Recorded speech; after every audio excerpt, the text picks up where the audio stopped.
Ethan Frome by Edith Wharton. Introduction. I had the story, bit by bit, from various people, and, as generally happens in such cases, each time it was a different story. If you know Starkfield, Massachusetts, you know the post office. If you know the post office, you must have seen Ethan Frome drive up to it, drop the reins on his hollow-backed bay, and drag himself across the brick pavement to the white colonnade, and you must have asked who he was. It was there that, several years ago, I saw him for the first time, and the sight pulled me up sharp. Even then he was the most striking figure in Starkfield, though he was but the ruin of a man. It was not so much his great height that marked him, for the natives were easily singled out by their lank longitude from the stockier foreign breed. It was the careless, powerful look he had, in spite of a lameness checking each step like the jerk of a chain. There was something bleak and unapproachable in his face, and he was so stiffened and grizzled that I took him for an old man, and was surprised to hear that he was not more than 52. I had this from Harmon Gow, who had driven the stage from Bettsbridge to Starkfield in pre-trolley days, and knew the chronicle of all the families on his line. "He's looked that way ever since he had his smash-up, and that's 24 years ago come next February," Harmon threw out between reminiscent pauses.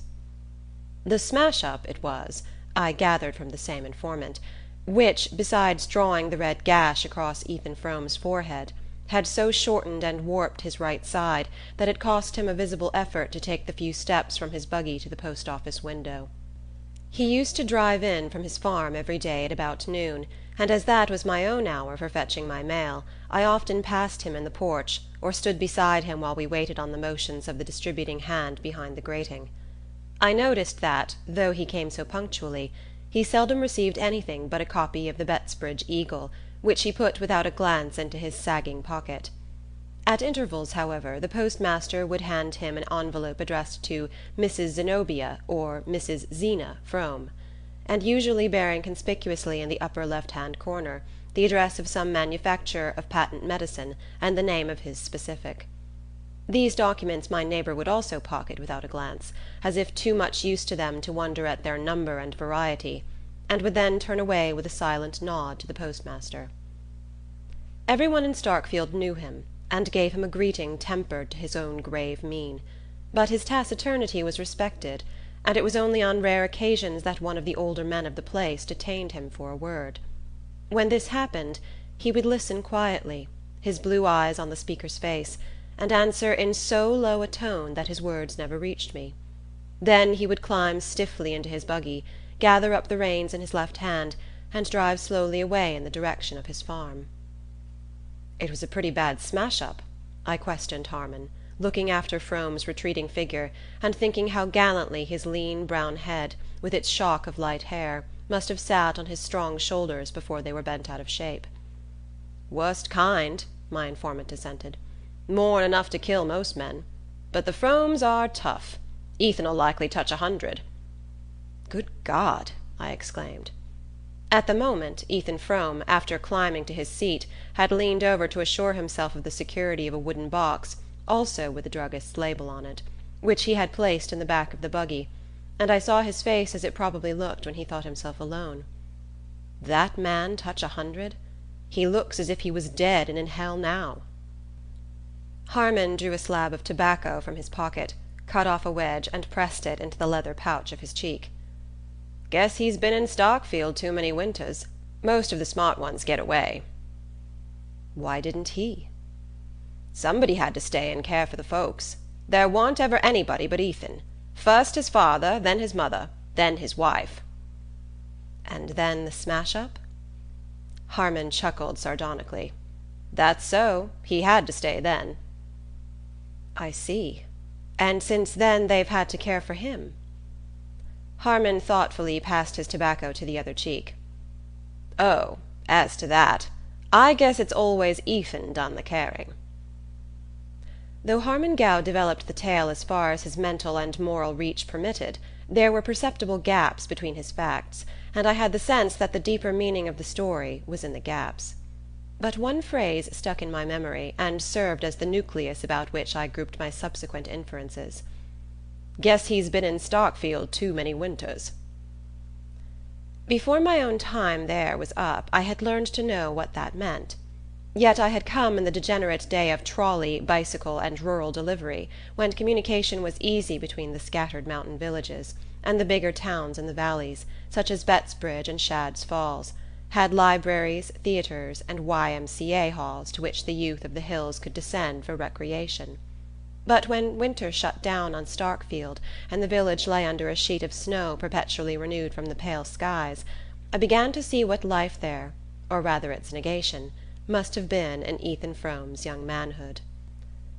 I had been sent up by my employers on a job connected with the big power house at Corbury Junction, and a long-drawn carpenters' strike had so delayed the work that I found myself anchored at Starkfield, the nearest habitable spot, for the best part of the winter. I chafed at first, and then, under the hypnotizing effect of routine, gradually began to find a grim satisfaction in the life. During the early part of my stay I had been struck by the contrast between the vitality of the climate and the deadness of the community. Day by day, after the December snows were over, a blazing blue sky poured down torrents of light and air on the white landscape, which gave them back in an intenser glitter. One would have supposed that such an atmosphere must quicken the emotions as well as the blood, but it seemed to produce no change except that of retarding still more the sluggish pulse of Starkfield. When I had been there a little longer, and had seen this phase of crystal clearness followed by long stretches of sunless cold, when the storms of February had pitched their white tents about the devoted village, and the wild cavalry of March winds had charged down to their support, I began to understand why Starkfield emerged from its 6-month siege like a starved garrison capitulating without quarter. 20 years earlier the means of resistance must have been far fewer, and the enemy in command of almost all the lines of access between the beleaguered villages, and considering these things I felt the sinister force of Harmon's phrase, "Most of the smart ones get away." But if that were the case, how could any combination of obstacles have hindered the flight of a man like Ethan Frome? During my stay at Starkfield I lodged with a middle-aged widow, colloquially known as Mrs. Ned Hale. Mrs. Hale's father had been the village lawyer of the previous generation, and "Lawyer Varnum's house," where my landlady still lived with her mother, was the most considerable mansion in the village. It stood at one end of the main street, its classical portico and small-paned windows looking down a flagged path between Norway spruces to the slim white steeple of the Congregational church. It was clear that the Varnum fortunes were at the ebb, but the two women did what they could to preserve a decent dignity, and Mrs. Hale, in particular, had a certain wan refinement not out of keeping with her pale, old-fashioned house. In the best parlour, with its black horsehair and mahogany weakly illuminated by a gurgling carcel lamp, I listened every evening to another and more delicately shaded version of the Starkfield Chronicle. It was not that Mrs. Ned Hale felt, or affected, any social superiority to the people about her. It was only that the accident of a finer sensibility and a little more education had put just enough distance between herself and her neighbours to enable her to judge them with detachment. She was not unwilling to exercise this faculty, and I had great hopes of getting from her the missing facts of Ethan Frome's story, or rather such a key to his character as should coordinate the facts I knew. Her mind was a storehouse of innocuous anecdote, and any question about her acquaintances brought forth a volume of detail. But on the subject of Ethan Frome I found her unexpectedly reticent. There was no hint of disapproval in her reserve. I merely felt in her an insurmountable reluctance to speak of him or his affairs, a low "Yes, I knew them both. It was awful," seeming to be the utmost concession that her distress could make to my curiosity. So marked was the change in her manner, such depths of sad initiation did it imply, that, with some doubts as to my delicacy, I put the case anew to my village oracle, Harmon Gow, but got for my pains only an uncomprehending grunt. Ruth Varnum was always as nervous as a rat. And come to think of it, she was the first one to see him after they was picked up. It happened right below Lawyer Varnum's, down at the bend of the Corbury Road, just round about the time that Ruth got engaged to Ned Hale. The young folks was all friends, and I guess she just can't bear to talk about it. She's had troubles enough of her own. All the dwellers in Starkfield, as in more notable communities, had had troubles enough of their own to make them comparatively indifferent to those of their neighbours, and though all conceded that Ethan Frome's had been beyond the common measure, no one gave me an explanation of the look in his face which, as I persisted in thinking, neither poverty nor physical suffering could have put there. Nevertheless, I might have contented myself with the story pieced together from these hints, had it not been for the provocation of Mrs. Hale's silence, and, a little later, for the accident of personal contact with the man. On my arrival at Starkfield, Denis Eady, the rich Irish grocer, who was the proprietor of Starkfield's nearest approach to a livery stable, had entered into an agreement to send me over daily to Corbury Flats, where I had to pick up my train for the junction. But about the middle of the winter Eady's horses fell ill of a local epidemic. The illness spread to the other Starkfield stables, and for a day or two I was put to it to find a means of transport. Then Harmon Gow suggested that Ethan Frome's bay was still on his legs, and that his owner might be glad to drive me over. I stared at the suggestion. Ethan Frome? But I've never even spoken to him. Why on earth should he put himself out for me? Harmon's answer surprised me still more. I don't know as he would, but I know he wouldn't be sorry to earn $1. I had been told that Frome was poor, and that the sawmill and the arid acres of his farm yielded scarcely enough to keep his household through the winter, but I had not supposed him to be in such want as Harmon's words implied, and I expressed my wonder. "Well, matters ain't gone any too well with him," Harmon said. "When a man's been setting around like a hulk for 20 years or more, seeing things that want doing, it eats into him, and he loses his grit. That Frome farm was always about as bare as a milk pan when the cat's been round, and you know what one of them old water mills is worth nowadays. When Ethan could sweat over 'em both from sun up to dark, he kinder choked a living out of 'em, but his folks ate up most everything, even then, and I don't see how he makes out now. Fust his father got a kick out hayin', and went soft in the brain, and gave away money like Bible texts before he died. Then his mother got queer and dragged along for years as weak as a baby, and his wife Zeena, she's always been the greatest hand at doctoring in the county. Sickness and trouble, that's what Ethan's had his plate full up with, ever since the very first helping." The next morning, when I looked out, I saw the hollow-backed bay between the Varnum spruces, and Ethan Frome, throwing back his worn bearskin, made room for me in the sleigh at his side. After that, for a week, he drove me over every morning to Corbury Flats, and on my return in the afternoon met me again and carried me back through the icy night to Starkfield. The distance each way was barely 3 miles, but the old bay's pace was slow, and even with firm snow under the runners we were nearly an hour on the way. Ethan Frome drove in silence, the reins loosely held in his left hand, his brown-seamed profile, under the helmet-like peak of the cap, relieved against the banks of snow like the bronze image of a hero. He never turned his face to mine, or answered, except in monosyllables, the questions I put, or such slight pleasantries as I ventured. He seemed a part of the mute, melancholy landscape, an incarnation of its frozen woe, with all that was warm and sentient in him fast bound below the surface. But there was nothing unfriendly in his silence.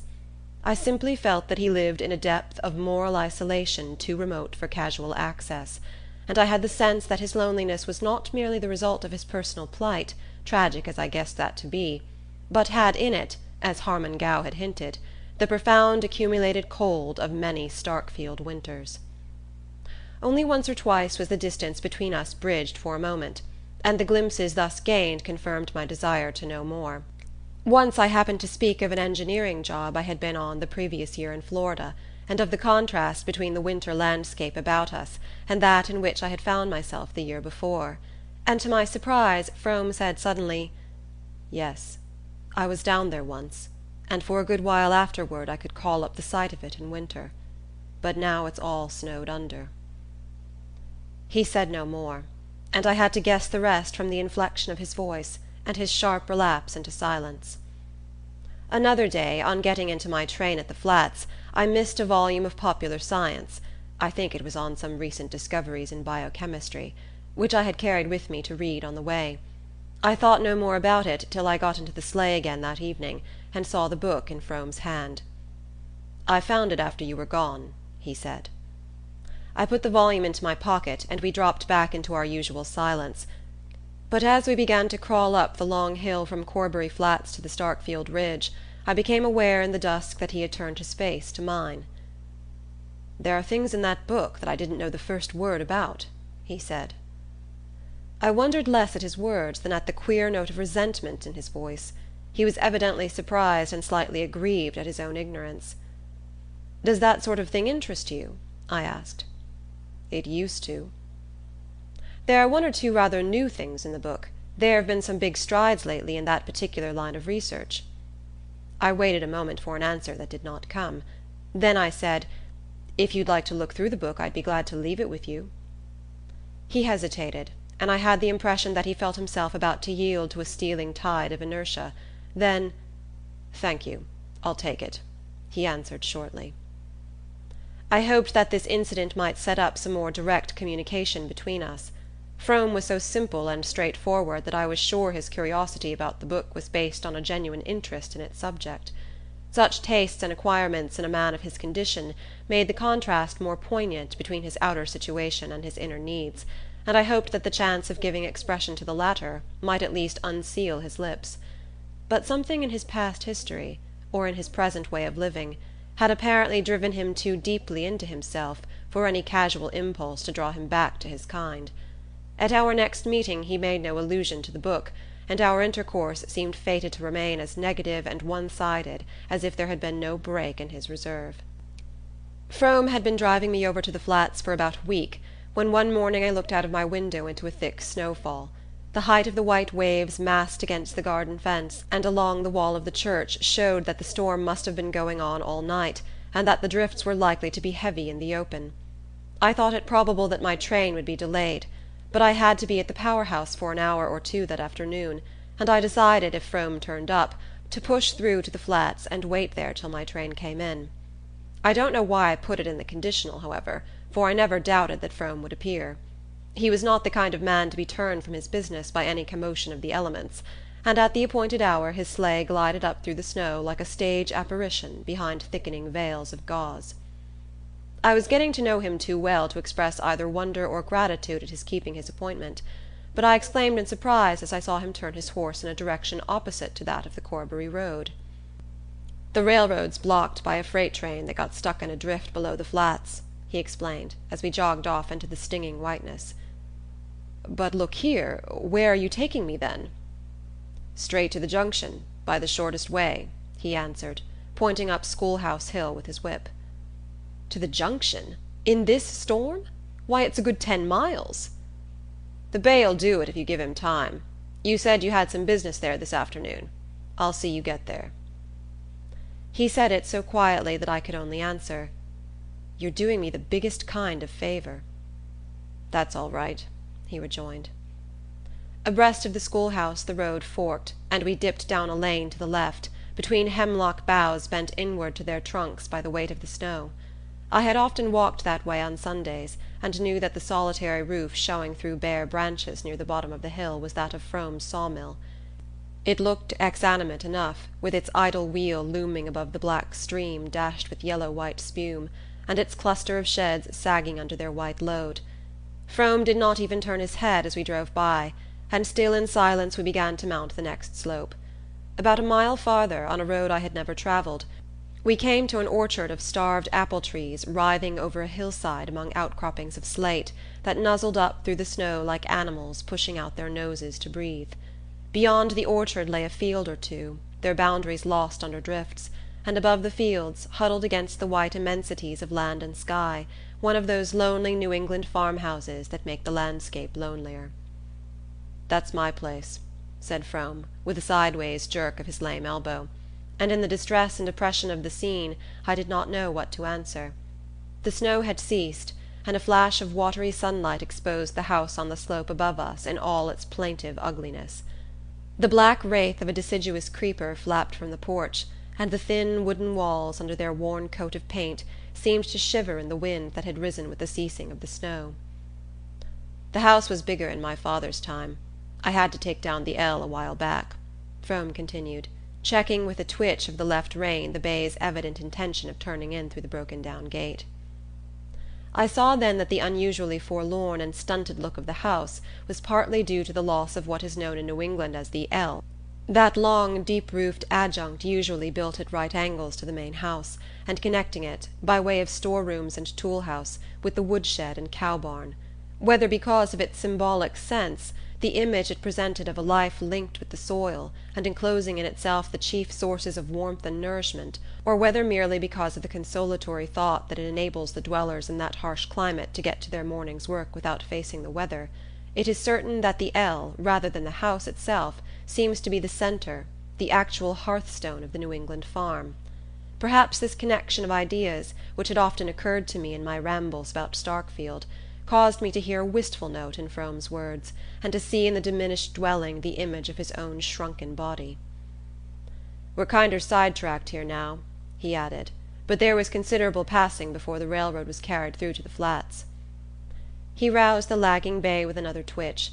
Then, as if the mere sight of the house had let me too deeply into his confidence for any farther pretence of reserve, he went on slowly. "I've always set down the worst of mother's troubles to that. When she got the rheumatism so bad she couldn't move around, she used to sit up there and watch the road by the hour, and one year, when they was 6 months mending the Bettsbridge pike after the floods, and Harmon Gow had to bring his stage round this way, she picked up so that she used to get down to the gate most days to see him. But after the trains begun running nobody ever come by here to speak of, and mother never could get it through her head what had happened, and it preyed on her, right along till she died." As we turned into the Corbury road the snow began to fall again, cutting off our last glimpse of the house, and Frome's silence fell with it, letting down between us the old veil of reticence.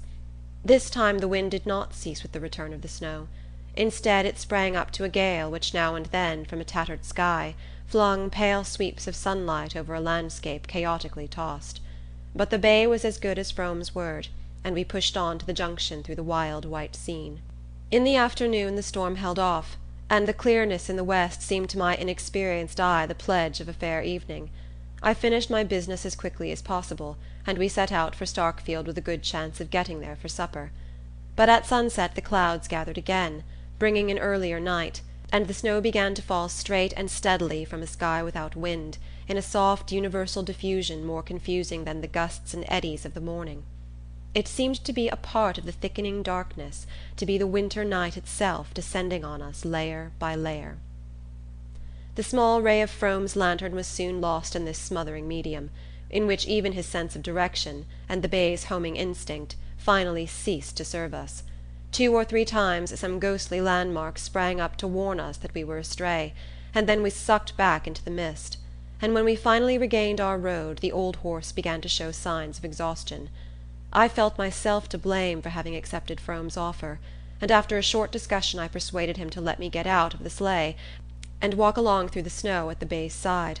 In this way we struggled on for another mile or 2, and at last reached a point where Frome, peering into what seemed to me formless night, said, "That's my gate down yonder."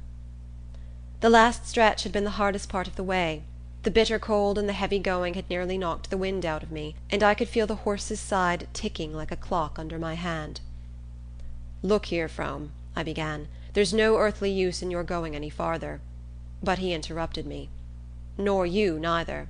There's been about enough of this for anybody." I understood that he was offering me a night's shelter at the farm, and without answering I turned into the gate at his side, and followed him to the barn, where I helped him to unharness and bed down the tired horse. When this was done he unhooked the lantern from the sleigh, stepped out again into the night, and called to me over his shoulder, "This way." Far off above us a square of light trembled through the screen of snow. Staggering along in Frome's wake I floundered toward it, and in the darkness almost fell into one of the deep drifts against the front of the house. Frome scrambled up the slippery steps of the porch, digging a way through the snow with his heavily booted foot. Then he lifted his lantern, found the latch, and led the way into the house. I went after him into a low, unlit passage, at the back of which a ladder-like staircase rose into obscurity. On our right, a line of light marked the door of the room which had sent its ray across the night, and behind the door I heard a woman's voice droning querulously. Frome stamped on the worn oilcloth to shake the snow from his boots, and set down his lantern on a kitchen chair which was the only piece of furniture in the hall. Then he opened the door. "Come in," he said, and as he spoke the droning voice grew still. It was that night that I found the clue to Ethan Frome, and began to put together this vision of his story. Chapter 1. The village lay under 2 feet of snow, with drifts at the windy corners. In a sky of iron the points of the Dipper hung like icicles, and Orion flashed his cold fires.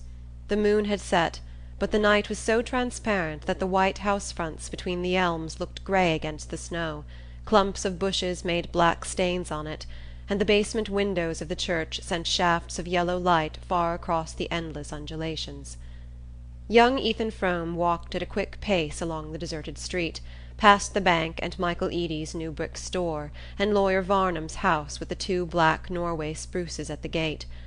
Opposite the Varnum gate, where the road fell away toward the Corbury valley, the church reared its slim white steeple and narrow peristyle. As the young man walked toward it, the upper windows drew a black arcade along the side wall of the building, but from the lower openings, on the side where the ground sloped steeply down to the Corbury road, the light shot its long bars, illuminating many fresh furrows in the track leading to the basement door, and showing, under an adjoining shed, a line of sleighs with heavily blanketed horses. The night was perfectly still, and the air so dry and pure that it gave little sensation of cold. The effect produced on Frome was rather of a complete absence of atmosphere, as though nothing less tenuous than ether intervened between the white earth under his feet and the metallic dome overhead. "It's like being in an exhausted receiver," he thought. 4 or 5 years earlier he had taken a year's course at a technological college at Worcester, and dabbled in the laboratory with a friendly professor of physics, and the images supplied by that experience still cropped up, at unexpected moments, through the totally different associations of thought in which he had since been living. His father's death, and the misfortunes following it, had put a premature end to Ethan's studies, but though they had not gone far enough to be of much practical use, they had fed his fancy, and made him aware of huge cloudy meanings behind the daily face of things. As he strode along through the snow, the sense of such meanings glowed in his brain and mingled with the bodily flush produced by his sharp tramp. At the end of the village he paused before the darkened front of the church. He stood there a moment, breathing quickly, and looking up and down the street, in which not another figure moved. The pitch of the Corbury road, below Lawyer Varnum's spruces, was the favourite coasting ground of Starkfield, and on clear evenings the church corner rang till late with the shouts of the coasters. But tonight not a sled darkened the whiteness of the long declivity. The hush of midnight lay on the village, and all its waking life was gathered behind the church windows, from which strains of dance music flowed with the broad bands of yellow light. The young man, skirting the side of the building, went down the slope toward the basement door. To keep out of range of the revealing rays from within, he made a circuit through the untrodden snow, and gradually approached the farther angle of the basement wall. Thence, still hugging the shadow, he edged his way cautiously forward to the nearest window, holding back his straight, spare body, and craning his neck till he got a glimpse of the room. Seen thus, from the pure and frosty darkness in which he stood, it seemed to be seething in a mist of heat.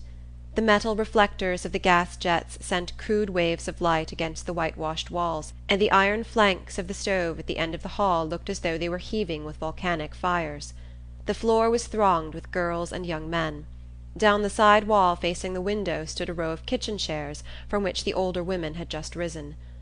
And the musicians, a fiddler and the young lady who played the harmonium on Sundays, were hastily refreshing themselves at one corner of the supper table, which aligned its devastated pie dishes and ice cream saucers on the platform at the end of the hall.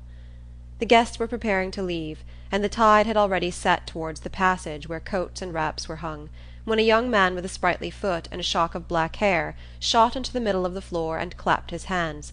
The signal took instant effect.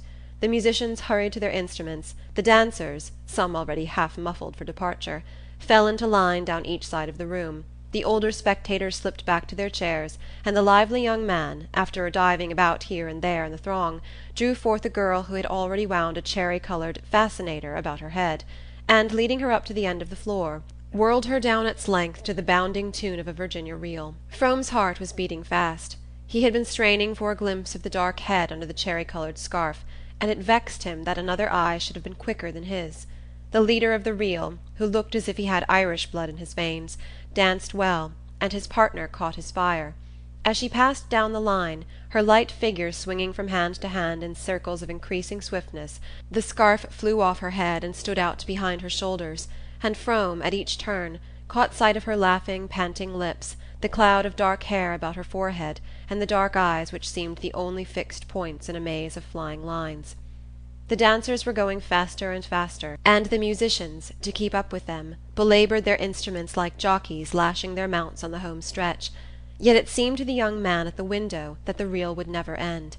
Now and then he turned his eyes from the girl's face to that of her partner, which, in the exhilaration of the dance, had taken on a look of almost impudent ownership.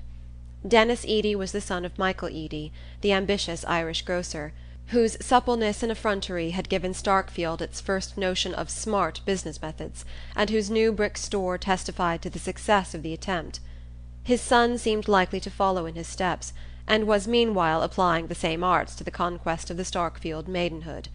Hitherto Ethan Frome had been content to think him a mean fellow, but now he positively invited a horsewhipping. It was strange that the girl did not seem aware of it, that she could lift her rapt face to her dancers, and drop her hands into his, without appearing to feel the offence of his look and touch. Frome was in the habit of walking into Starkfield to fetch home his wife's cousin, Mattie Silver, on the rare evenings when some chance of amusement drew her to the village. It was his wife who had suggested, when the girl came to live with them, that such opportunities should be put in her way. Mattie Silver came from Stamford, and when she entered the Fromes' household to act as her cousin Zeena's aid, it was thought best, as she came without pay, not to let her feel too sharp a contrast between the life she had left and the isolation of a Starkfield farm. But for this, as Frome sardonically reflected, it would hardly have occurred to Zeena to take any thought for the girl's amusement. When his wife first proposed that they should give Mattie an occasional evening out, he had inwardly demurred at having to do the extra 2 miles to the village and back, after his hard day on the farm. But not long afterward he had reached the point of wishing that Starkfield might give all its nights to revelry. Mattie Silver had lived under his roof for a year, and from early morning till they met at supper he had frequent chances of seeing her, but no moments in her company were comparable to those when, her arm in his, and her light step flying to keep time with his long stride, they walked back through the night to the farm. He had taken to the girl from the first day, when he had driven over to the Flats to meet her, and she had smiled and waved to him from the train, crying out, "You must be Ethan!" as she jumped down with her bundles, while he reflected, looking over her slight person, "She don't look much on housework, but she ain't a fretter anyhow." But it was not only that the coming to his house of a bit of hopeful young life was like the lighting of a fire on a cold hearth. The girl was more than the bright serviceable creature he had thought her. She had an eye to see and an ear to hear. He could show her things and tell her things, and taste the bliss of feeling that all he imparted left long reverberations and echoes he could wake at will. It was during their night walks back to the farm that he felt most intensely the sweetness of this communion. He had always been more sensitive than the people about him to the appeal of natural beauty. His unfinished studies had given form to this sensibility, and even in his unhappiest moments field and sky spoke to him with a deep and powerful persuasion. But hitherto the emotion had remained in him as a silent ache, veiling with sadness the beauty that evoked it. He did not even know whether anyone else in the world felt as he did, or whether he was the sole victim of this mournful privilege. Then he learned that one other spirit had trembled with the same touch of wonder, that at his side, living under his roof and eating his bread, was a creature to whom he could say, "That's Orion down yonder. The big fellow to the right is Aldebaran, and the bunch of little ones, like bees swarming, they're the Pleiades." Or whom he could hold entranced before a ledge of granite thrusting up through the fern while he unrolled the huge panorama of the Ice Age and the long dim stretches of succeeding time. The fact that admiration for his learning mingled with Mattie's wonder at what he taught was not the least part of his pleasure. And there were other sensations, less definable but more exquisite, which drew them together with a shock of silent joy. The cold red of sunset behind winter hills, the flight of cloud flocks over slopes of golden stubble, or the intensely blue shadows of hemlocks on sunlit snow. When she said to him once, "It looks just as if it was painted," it seemed to Ethan that the art of definition could go no farther, and that words had at last been found to utter his secret soul. As he stood in the darkness outside the church, these memories came back with the poignancy of vanished things. Watching Mattie whirl down the floor from hand to hand, he wondered how he could ever have thought that his dull talk interested her. To him, who was never gay but in her presence, her gaiety seemed plain proof of indifference. The face she lifted to her dancers was the same which, when she saw him, always looked like a window that has caught the sunset. He even noticed 2 or 3 gestures which, in his fatuity, he had thought she kept for him: a way of throwing her head back when she was amused, as if to taste her laugh before she let it out, and a trick of sinking her lids slowly when anything charmed or moved her. The sight made him unhappy, and his unhappiness roused his latent fears. His wife had never shown any jealousy of Mattie, but of late she had grumbled increasingly over the housework, and found oblique ways of attracting attention to the girl's inefficiency. Zeena had always been what Starkfield called sickly, and Frome had to admit that, if she were as ailing as she believed, she needed the help of a stronger arm than the one which lay so lightly in his during the night walks to the farm. Mattie had no natural turn for housekeeping, and her training had done nothing to remedy the defect. She was quick to learn, but forgetful and dreamy, and not disposed to take the matter seriously. Ethan had an idea that if she were to marry a man she was fond of, the dormant instinct would awake, and her pies and biscuits become the pride of the county. But domesticity in the abstract did not interest her. At first she was so awkward that he could not help laughing at her, but she laughed with him, and that made them better friends. He did his best to supplement her unskilled efforts, getting up earlier than usual to light the kitchen fire, carrying in the wood overnight, and neglecting the mill for the farm that he might help her about the house during the day. He even crept down on Saturday nights to scrub the kitchen floor after the women had gone to bed, and Zeena, one day, had surprised him at the churn and had turned away silently, with one of her queer looks. Of late there had been other signs of her disfavour, as intangible but more disquieting. One cold winter morning, as he dressed in the dark, his candle flickering in the draught of the ill-fitting window, he had heard her speak from the bed behind him. "The doctor don't want I should be left without anybody to do for me," she said in her flat whine. He had supposed her to be asleep, and the sound of her voice had startled him, though she was given to abrupt explosions of speech after long intervals of secretive silence. He turned and looked at her where she lay indistinctly outlined under the dark calico quilt, her high-boned face taking a greyish tinge from the whiteness of the pillow. "Nobody to do for you?" he repeated. "If you say you can't afford a hired girl when Mattie goes." Frome turned away again, and taking up his razor stooped to catch the reflection of his stretched cheek in the blotched looking-glass above the washstand. "Why on earth should Mattie go?" "Well, when she gets married, I mean." His wife's drawl came from behind him. "Oh, she'd never leave us as long as you needed her," he returned, scraping hard at his chin. "I wouldn't ever have it said that I stood in the way of a poor girl like Mattie marrying a smart fellow like Denis Eady," Zeena answered in a tone of plaintive self-effacement. Ethan, glaring at his face in the glass, threw his head back to draw the razor from ear to chin. His hand was steady, but the attitude was an excuse for not making an immediate reply. "And the doctor don't want I should be left without anybody," Zeena continued. "He wanted I should speak to you about a girl he's heard about that might come." Ethan laid down the razor and straightened himself with a laugh. "Denis Eady? If that's all, I guess there's no such hurry to look round for a girl." "Well, I'd like to talk to you about it," said Zeena obstinately. He was getting into his clothes in fumbling haste. "All right, but I haven't got the time now. I'm late as it is," he returned, holding his old silver turnip watch to the candle. Zeena, apparently accepting this as final, lay watching him in silence while he pulled his suspenders over his shoulders and jerked his arms into his coat, but as he went toward the door she said, suddenly and incisively, "I guess you're always late. Now you shave every morning." That thrust had frightened him more than any vague insinuations about Denis Eady. It was a fact that since Mattie Silver's coming he had taken to shaving every day, but his wife always seemed to be asleep when he left her side in the winter darkness, and he had stupidly assumed that she would not notice any change in his appearance.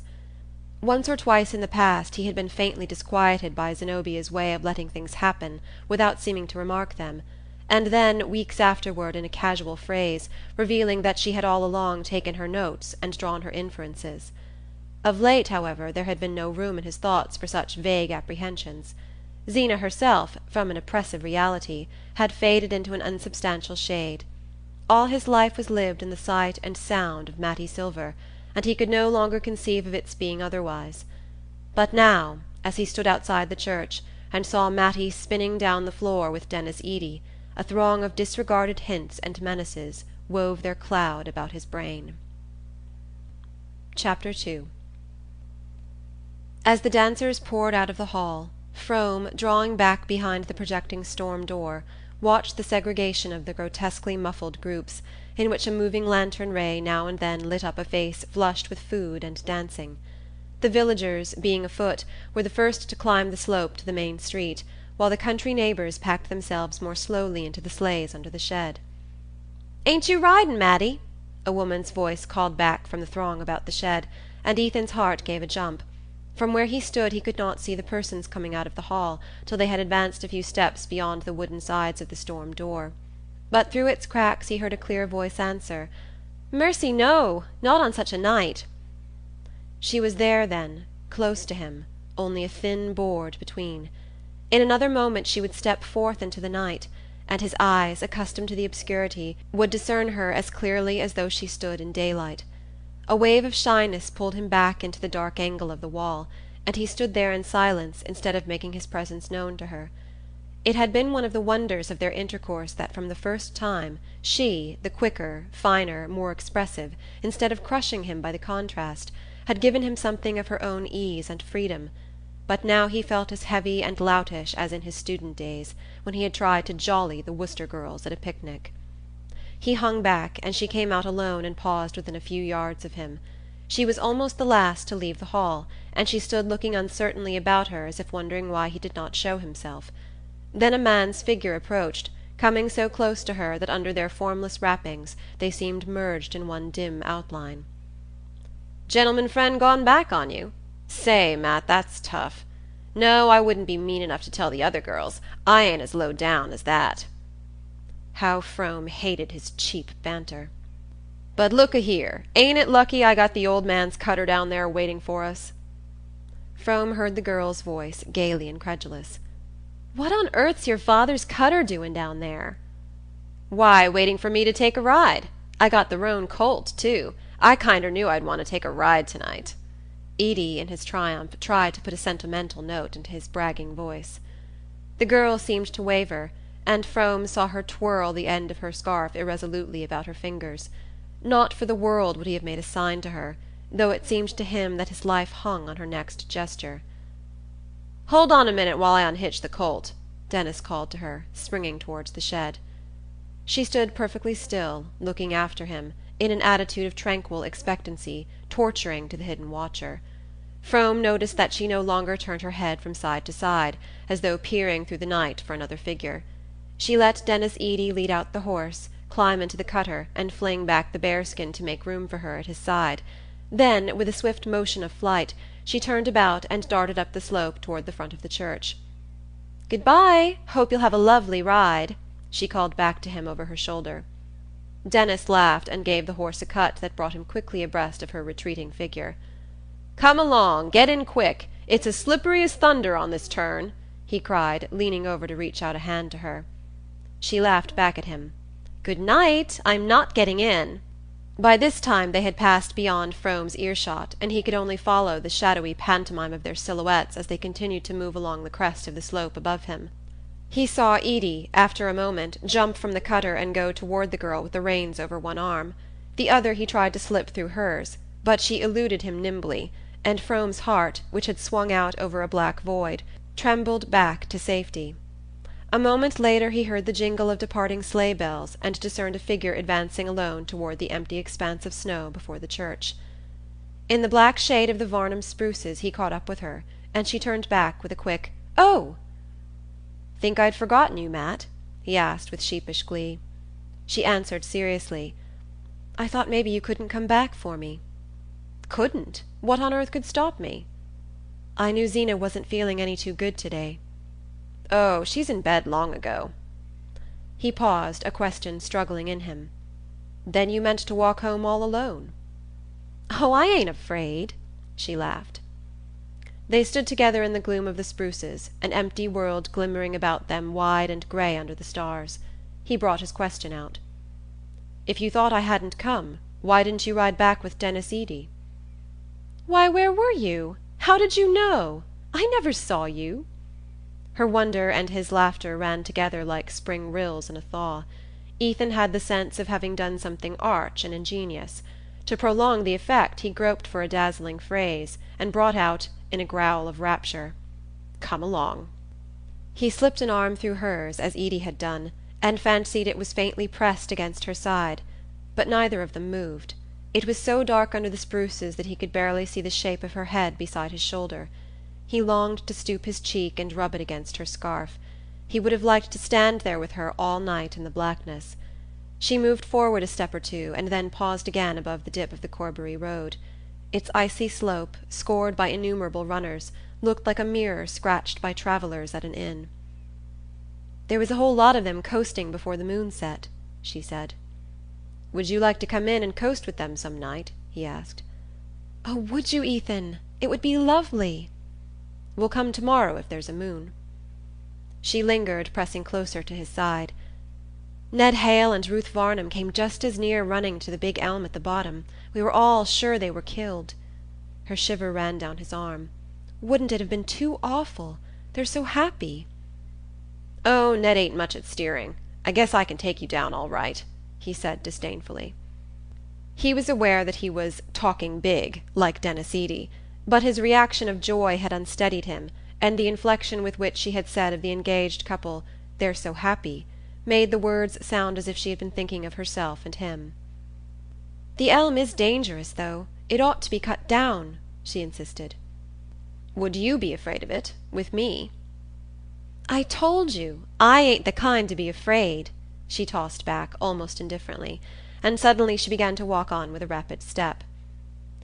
These alterations of mood were the despair and joy of Ethan Frome. The motions of her mind were as incalculable as the flit of a bird in the branches. The fact that he had no right to show his feelings, and thus provoke the expression of hers, made him attach a fantastic importance to every change in her look and tone. Now he thought she understood him, and feared. Now he was sure she did not, and despaired. Tonight the pressure of accumulated misgivings sent the scale drooping towards despair, and her indifference was the more chilling after the flush of joy into which she had plunged him by dismissing Denis Eady. He mounted Schoolhouse Hill at her side, and walked on in silence till they reached the lane leading to the sawmill. Then the need of some definite assurance grew too strong for him. "You'd have found me right off if you hadn't gone back to have that last reel with Denis," he brought out awkwardly. He could not pronounce the name without a stiffening of the muscles of his throat. "Why, Ethan, how could I tell you were there?" "I suppose what folks say is true," he jerked out at her, instead of answering. She stopped short, and he felt in the darkness that her face was lifted quickly to his. "Why? What do folks say?" "It's natural enough you should be leaving us," he floundered on, following his thought. "Is that what they say?" she mocked back at him.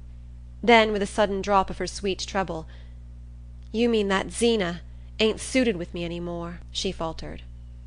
Their arms had slipped apart and they stood motionless, each seeking to distinguish the other's face. "I know I ain't anything like as smart as I ought to be," she went on, while he vainly struggled for expression. "There's lots of things a hired girl could do that come awkward to me still, and I haven't got much strength in my arms. But if she'd only tell me, I'd try. You know she hardly ever says anything, and sometimes I can see she ain't suited, and yet I don't know why." She turned on him with a sudden flash of indignation. "You'd ought to tell me, Ethan Frome. You'd ought to. Unless you want me to go too."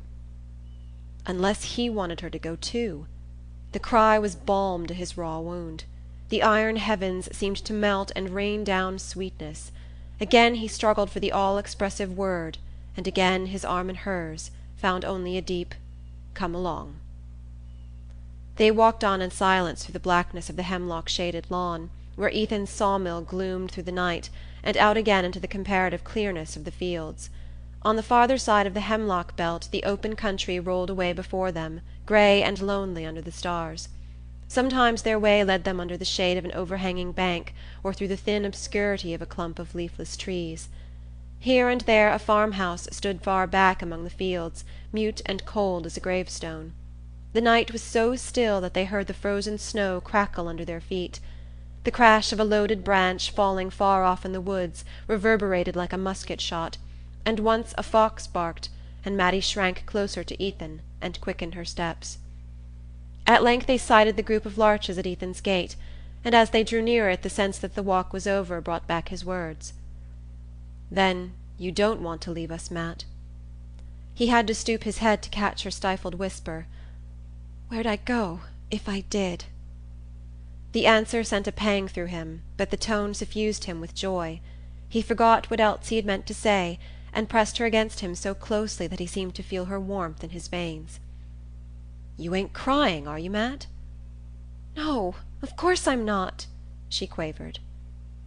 They turned in at the gate and passed under the shaded knoll, where, enclosed in a low fence, the Frome gravestones slanted at crazy angles through the snow. Ethan looked at them curiously. For years that quiet company had mocked his restlessness, his desire for change and freedom. "We never got away. How should you?" seemed to be written on every headstone, and whenever he went in or out of his gate he thought with a shiver, "I shall just go on living here till I join them." But now all desire for change had vanished, and the sight of the little enclosure gave him a warm sense of continuance and stability. "I guess we'll never let you go, Matt," he whispered, as though even the dead, lovers once, must conspire with him to keep her; and brushing by the graves he thought, "We'll always go on living here together, and some day she'll lie there beside me." He let the vision possess him as they climbed the hill to the house. He was never so happy with her as when he abandoned himself to these dreams. Halfway up the slope Mattie stumbled against some unseen obstruction and clutched his sleeve to steady herself. The wave of warmth that went through him was like the prolongation of his vision. For the first time he stole his arm about her, and she did not resist. They walked on as if they were floating on a summer stream. Zeena always went to bed as soon as she had had her supper, and the shutterless windows of the house were dark. A dead cucumber vine dangled from the porch like the crape streamer tied to the door for a death, and the thought flashed through Ethan's brain, if it was there for Zeena. Then he had a distinct sight of his wife lying in their bedroom asleep, her mouth slightly open, her false teeth in a tumbler by the bed. They walked around to the back of the house, between the rigid gooseberry bushes. It was Zeena's habit, when they came back late from the village, to leave the key of the kitchen door under the mat. Ethan stood before the door, his head heavy with dreams, his arms still about Mattie. "Matt," he began, not knowing what he meant to say. She slipped out of his hold without speaking, and he stooped down and felt for the key. "It's not there," he said, straightening himself with a start. They strained their eyes at each other through the icy darkness. Such a thing had never happened before. "Maybe she's forgotten it," Mattie said in a tremulous whisper, but both of them knew that it was not like Zeena to forget. "It might have fallen off into the snow," Mattie continued, after a pause during which they had stood intently listening. "It must have been pushed off, then," he rejoined in the same tone. Another wild thought tore through him. What if tramps had been there? What if... Again he listened, fancying he heard a distant sound in the house. Then he felt in his pocket for a match, and kneeling down, passed its light slowly over the rough edges of snow about the doorstep. He was still kneeling when his eyes, on a level with the lower panel of the door, caught a faint ray beneath it. Who could be stirring in that silent house? He heard a step on the stairs, and again for an instant the thought of tramps tore through him. Then the door opened, and he saw his wife. Against the dark background of the kitchen she stood up tall and angular, one hand drawing a quilted counterpane to her flat breast, while the other held a lamp. The light, on a level with her chin, drew out of the darkness her puckered throat and the projecting wrist of the hand that clutched the quilt, and deepened fantastically the hollows and prominences of her high-boned face under its ring of crimping pins. To Ethan, still in the rosy haze of his hour with Mattie, the sight came with the intense precision of the last dream before waking. He felt as if he had never before known what his wife looked like. She drew aside without speaking, and Mattie and Ethan passed into the kitchen, which had the deadly chill of a vault after the dry cold of the night. "Guess you forgot about us, Zeena," Ethan joked, stamping the snow from his boots. "No. I just felt so mean I couldn't sleep." Mattie came forward, unwinding her wraps, the colour of the cherry scarf in her fresh lips and cheeks. "I'm so sorry, Zeena. Isn't there anything I can do?" "No, there's nothing." Zeena turned away from her. "You might 'a' shook off that snow outside," she said to her husband. She walked out of the kitchen ahead of them, and pausing in the hall raised the lamp at arm's length, as if to light them up the stairs. Ethan paused also, affecting to fumble for the peg on which he hung his coat and cap. The doors of the two bedrooms faced each other across the narrow upper landing, and tonight it was peculiarly repugnant to him that Mattie should see him follow Zeena. "I guess I won't come up yet awhile," he said, turning as if to go back to the kitchen. Zeena stopped short and looked at him. "For the land's sake, what you got to do down here?" "I've got the mill accounts to go over." She continued to stare at him, the flame of the unshaded lamp bringing out with microscopic cruelty the fretful lines of her face. "At this time o' night? You'll catch your death. The fire's out long ago." Without answering he moved away toward the kitchen. As he did so his glance crossed Mattie's, and he fancied that a fugitive warning gleamed through her lashes. The next moment they sank to her flushed cheeks, and she began to mount the stairs ahead of Zeena. "That's so. It is powerful cold down here," Ethan assented, and with lowered head he went up in his wife's wake, and followed her across the threshold of their room. Chapter 3. There was some hauling to be done at the lower end of the woodlot, and Ethan was out early the next day. The winter morning was as clear as crystal. The sunrise burned red in a pure sky, the shadows on the rim of the woodlot were darkly blue, and beyond the white and scintillating fields patches of far-off forest hung like smoke. It was in the early morning stillness, when his muscles were swinging to their familiar task and his lungs expanding with long draughts of mountain air, that Ethan did his clearest thinking. He and Zeena had not exchanged a word after the door of their room had closed on them. She had measured out some drops from a medicine bottle on a chair by the bed, and, after swallowing them, and wrapping her head in a piece of yellow flannel, had lain down with her face turned away. Ethan undressed hurriedly and blew out the light so that he should not see her when he took his place at her side. As he lay there he could hear Mattie moving about in her room, and her candle, sending its small ray across the landing, drew a scarcely perceptible line of light under his door. He kept his eyes fixed on the light till it vanished. Then the room grew perfectly black, and not a sound was audible but Zeena's asthmatic breathing. Ethan felt confusedly that there were many things he ought to think about, but through his tingling veins and tired brain only one sensation throbbed, the warmth of Mattie's shoulder against his. Why had he not kissed her when he held her there? A few hours earlier he would not have asked himself the question. Even a few minutes earlier, when they had stood alone outside the house, he would not have dared to think of kissing her. But since he had seen her lips in the lamplight, he felt that they were his. Now, in the bright morning air, her face was still before him. It was part of the sun's red and of the pure glitter on the snow. How the girl had changed since she had come to Starkfield! He remembered what a colourless slip of a thing she had looked the day he had met her at the station. And all the first winter, how she had shivered with cold when the northerly gales shook the thin clapboards and the snow beat like hail against the loose-hung windows. He had been afraid that she would hate the hard life, the cold and loneliness, but not a sign of discontent escaped her. Zeena took the view that Mattie was bound to make the best of Starkfield, since she hadn't any other place to go to, but this did not strike Ethan as conclusive. Zeena, at any rate, did not apply the principle in her own case. He felt all the more sorry for the girl because misfortune had, in a sense, indentured her to them. Mattie Silver was the daughter of a cousin of Zenobia Frome's, who had inflamed his clan with mingled sentiments of envy and admiration by descending from the hills to Connecticut, where he had married a Stamford girl and succeeded to her father's thriving drug business. Unhappily, Orrin Silver, a man of far-reaching aims, had died too soon to prove that the end justifies the means. His accounts revealed merely what the means had been, and these were such that it was fortunate for his wife and daughter that his books were examined only after his impressive funeral. His wife died of the disclosure, and Mattie, at 20, was left alone to make her way on the $50 obtained from the sale of her piano. For this purpose her equipment, though varied, was inadequate. She could trim a hat, make molasses candy, recite "Curfew Shall Not Ring Tonight," and play "The Lost Chord" and a potpourri from Carmen.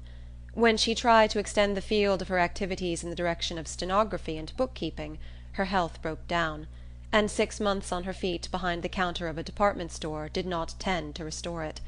Her nearest relations had been induced to place their savings in her father's hands, and though after his death they ungrudgingly acquitted themselves of the Christian duty of returning good for evil by giving his daughter all the advice at their disposal, they could hardly be expected to supplement it by material aid.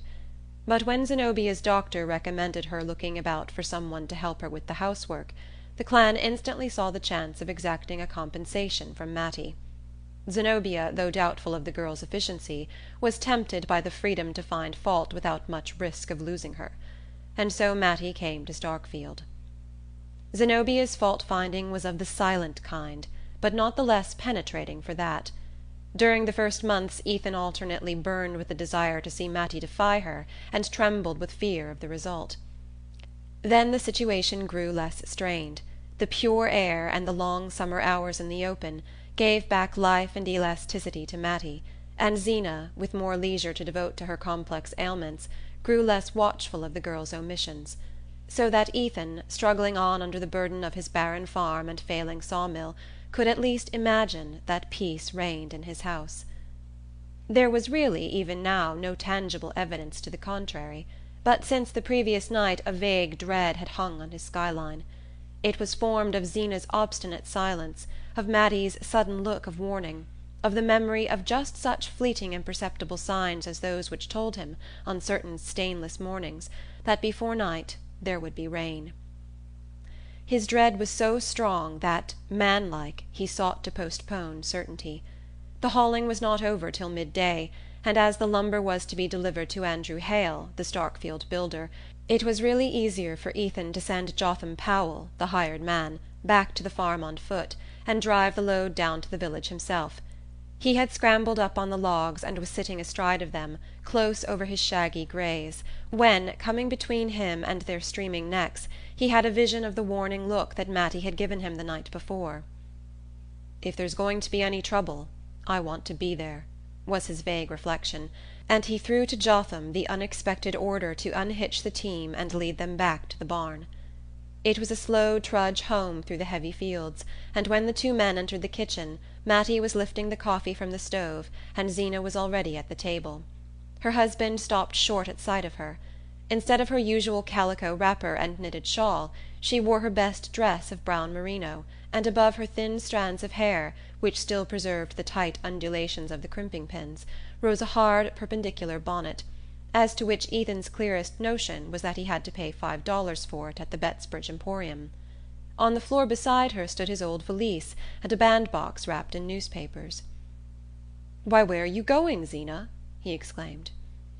"I've got my shooting pains so bad that I'm going over to Bettsbridge to spend the night with Aunt Martha Pierce and see that new doctor," she answered in a matter-of-fact tone, as if she had said she was going into the store-room to take a look at the preserves, or up to the attic to go over the blankets. In spite of her sedentary habits, such abrupt decisions were not without precedent in Zeena's history. Twice or thrice before she had suddenly packed Ethan's valise and started off to Bettsbridge, or even Springfield, to seek the advice of some new doctor, and her husband had grown to dread these expeditions because of their cost. Zeena always came back laden with expensive remedies, and her last visit to Springfield had been commemorated by her paying $20 for an electric battery of which she had never been able to learn the use. But for the moment his sense of relief was so great as to preclude all other feelings. He had now no doubt that Zeena had spoken the truth in saying, the night before, that she had sat up because she felt too mean to sleep. Her abrupt resolve to seek medical advice showed that, as usual, she was wholly absorbed in her health. As if expecting a protest, she continued plaintively, If you're too busy with the hauling, I presume you can let Jotham Powell drive me over with the sorrel in time to catch the train at the Flats." Her husband hardly heard what she was saying. During the winter months there was no stage between Starkfield and Bettsbridge, and the trains which stopped at Corbury Flats were slow and infrequent. A rapid calculation showed Ethan that Zeena could not be back at the farm before the following evening. "If I'd supposed you'd 'a' made any objection to Jotham Powell's driving me over," she began again, as though his silence had implied refusal. On the brink of departure she was always seized with a flux of words. "All I know is," she continued, "I can't go on the way I am much longer. The pains are clear away down to my ankles now, or I'd 'a' walked into Starkfield on my own feet, sooner'n put you out, and asked Michael Eady to let me ride over on his wagon to the Flats, when he sends to meet the train that brings his groceries. I'd 'a' had 2 hours to wait in the station, but I'd sooner 'a' done it, even with this cold, than to have you say—" "Of course Jotham'll drive you over," Ethan roused himself to answer. He became suddenly conscious that he was looking at Mattie while Zeena talked to him, and with an effort he turned his eyes to his wife. She sat opposite the window, and the pale light reflected from the banks of snow made her face look more than usually drawn and bloodless, sharpened the 3 parallel creases between ear and cheek, and drew querulous lines from her thin nose to the corners of her mouth. Though she was but 7 years her husband's senior, and he was only 28, she was already an old woman. Ethan tried to say something befitting the occasion, but there was only one thought in his mind: the fact that, for the first time since Mattie had come to live with them, Zeena was to be away for a night. He wondered if the girl were thinking of it too. He knew that Zeena must be wondering why he did not offer to drive her to the Flats and let Jotham Powell take the lumber to Starkfield, and at first he could not think of a pretext for not doing so. Then he said, "I'd take you over myself, only I've got to collect the cash for the lumber." As soon as the words were spoken he regretted them, not only because they were untrue, there being no prospect of his receiving cash payment from Hale, but also because he knew from experience the imprudence of letting Zeena think he was in funds on the eve of one of her therapeutic excursions. At the moment, however, his one desire was to avoid the long drive with her behind the ancient sorrel who never went out of a walk. Zeena made no reply. She did not seem to hear what he had said. She had already pushed her plate aside, and was measuring out a draught from a large bottle at her elbow. "It ain't done me a speck o' good, but I guess I might as well use it up," she remarked, adding, as she pushed the empty bottle towards Mattie, "If you can get the taste out, it'll do for pickles." Chapter 4. As soon as his wife had driven off, Ethan took his coat and cap from the peg. Mattie was washing up the dishes, humming one of the dance tunes of the night before. He said, "So long, Matt," and she answered gaily, "So long, Ethan," and that was all. It was warm and bright in the kitchen. The sun slanted through the south window on the girl's moving figure, on the cat dozing in a chair, and on the geraniums brought in from the doorway, where Ethan had planted them in the summer to "make a garden" for Mattie. He would have liked to linger on, watching her tidy up and then settle down to her sewing, but he wanted still more to get the hauling done and be back at the farm before night. All the way down to the village he continued to think of his return to Mattie. The kitchen was a poor place, not spruce and shining as his mother had kept it in his boyhood, but it was surprising what a home-like look the mere fact of Zeena's absence gave it.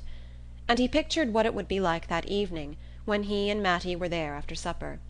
For the first time they would be alone together indoors, and they would sit there, one on each side of the stove, like a married couple, he in his stocking feet and smoking his pipe, she laughing and talking in that funny way she had, which was always as new to him as if he had never heard her before. The sweetness of the picture, and the relief of knowing that his fears of trouble with Zeena were unfounded, sent up his spirits with a rush, and he, who was usually so silent, whistled and sang aloud as he drove through the snowy fields. There was in him a slumbering spark of sociability which the long Starkfield winters had not yet extinguished. By nature grave and inarticulate, he admired recklessness and gaiety in others, and was warmed to the marrow by friendly human intercourse. At Worcester, though he had the name of keeping to himself and not being much of a hand at a good time, he had secretly gloried in being clapped on the back and hailed as "Old Eth" or "Old Stiff", and the cessation of such familiarities had increased the chill of his return to Starkfield. There the silence had deepened about him year by year. Left alone, after his father's accident, to carry the burden of farm and mill, he had had no time for convivial loiterings in the village, and when his mother fell ill the loneliness of the house grew more oppressive than that of the fields. His mother had been a talker in her day, but after her trouble the sound of her voice was seldom heard, though she had not lost the power of speech. Sometimes, in the long winter evenings, when in desperation her son asked her why she didn't say something, she would lift a finger and answer, "Because I'm listening." And on stormy nights, when the loud wind was about the house, she would complain, if he spoke to her, "They're talking so out there that I can't hear you." It was only when she drew toward her last illness, and his cousin Zenobia Pierce came over from the next village to help him nurse her, that human speech was heard again in the house. After the mortal silence of his long imprisonment, Zeena's volubility was music in his ears. He felt that he might have gone like his mother if the sound of a new voice had not come to steady him. Zeena seemed to understand his case at a glance. She laughed at him for not knowing the simplest sick-bed duties, and told him to "go right along out," and leave her to see to things. The mere fact of obeying her orders, of feeling free to go about his business again, and talk with other men, restored his shaken balance and magnified his sense of what he owed her. Her efficiency shamed and dazzled him. She seemed to possess by instinct all the household wisdom that his long apprenticeship had not instilled in him. When the end came, it was she who had to tell him to hitch up and go for the undertaker, and she thought it funny that he had not settled beforehand who was to have his mother's clothes and the sewing machine. After the funeral, when he saw her preparing to go away, he was seized with an unreasoning dread of being left alone on the farm, and before he knew what he was doing he had asked her to stay there with him. He had often thought since that it would not have happened if his mother had died in spring instead of winter. When they married it was agreed that, as soon as he could straighten out the difficulties resulting from Mrs. Frome's long illness, they would sell the farm and sawmill and try their luck in a large town. Ethan's love of nature did not take the form of a taste for agriculture. He had always wanted to be an engineer, and to live in towns, where there were lectures and big libraries, and fellows doing things. A slight engineering job in Florida, put in his way during his period of study at Worcester, increased his faith in his ability as well as his eagerness to see the world, and he felt sure that, with a smart wife like Zeena, it would not be long before he had made himself a place in it. Zeena's native village was slightly larger and nearer to the railway than Starkfield, and she had let her husband see from the first that life on an isolated farm was not what she had expected when she married. But purchasers were slow in coming, and while he waited for them Ethan learned the impossibility of transplanting her. She chose to look down on Starkfield, but she could not have lived in a place which looked down on her. Even Bettsbridge or Shadd's Falls would not have been sufficiently aware of her, and in the greater cities which attracted Ethan she would have suffered a complete loss of identity. And within a year of their marriage she developed the sickliness which had since made her notable even in a community rich in pathological instances. When she came to take care of his mother, she had seemed to Ethan like the very genius of health, but he soon saw that her skill as a nurse had been acquired by the absorbed observation of her own symptoms. Then she too fell silent. Perhaps it was the inevitable effect of life on the farm, or perhaps, as she sometimes said, it was because Ethan never listened. The charge was not wholly unfounded.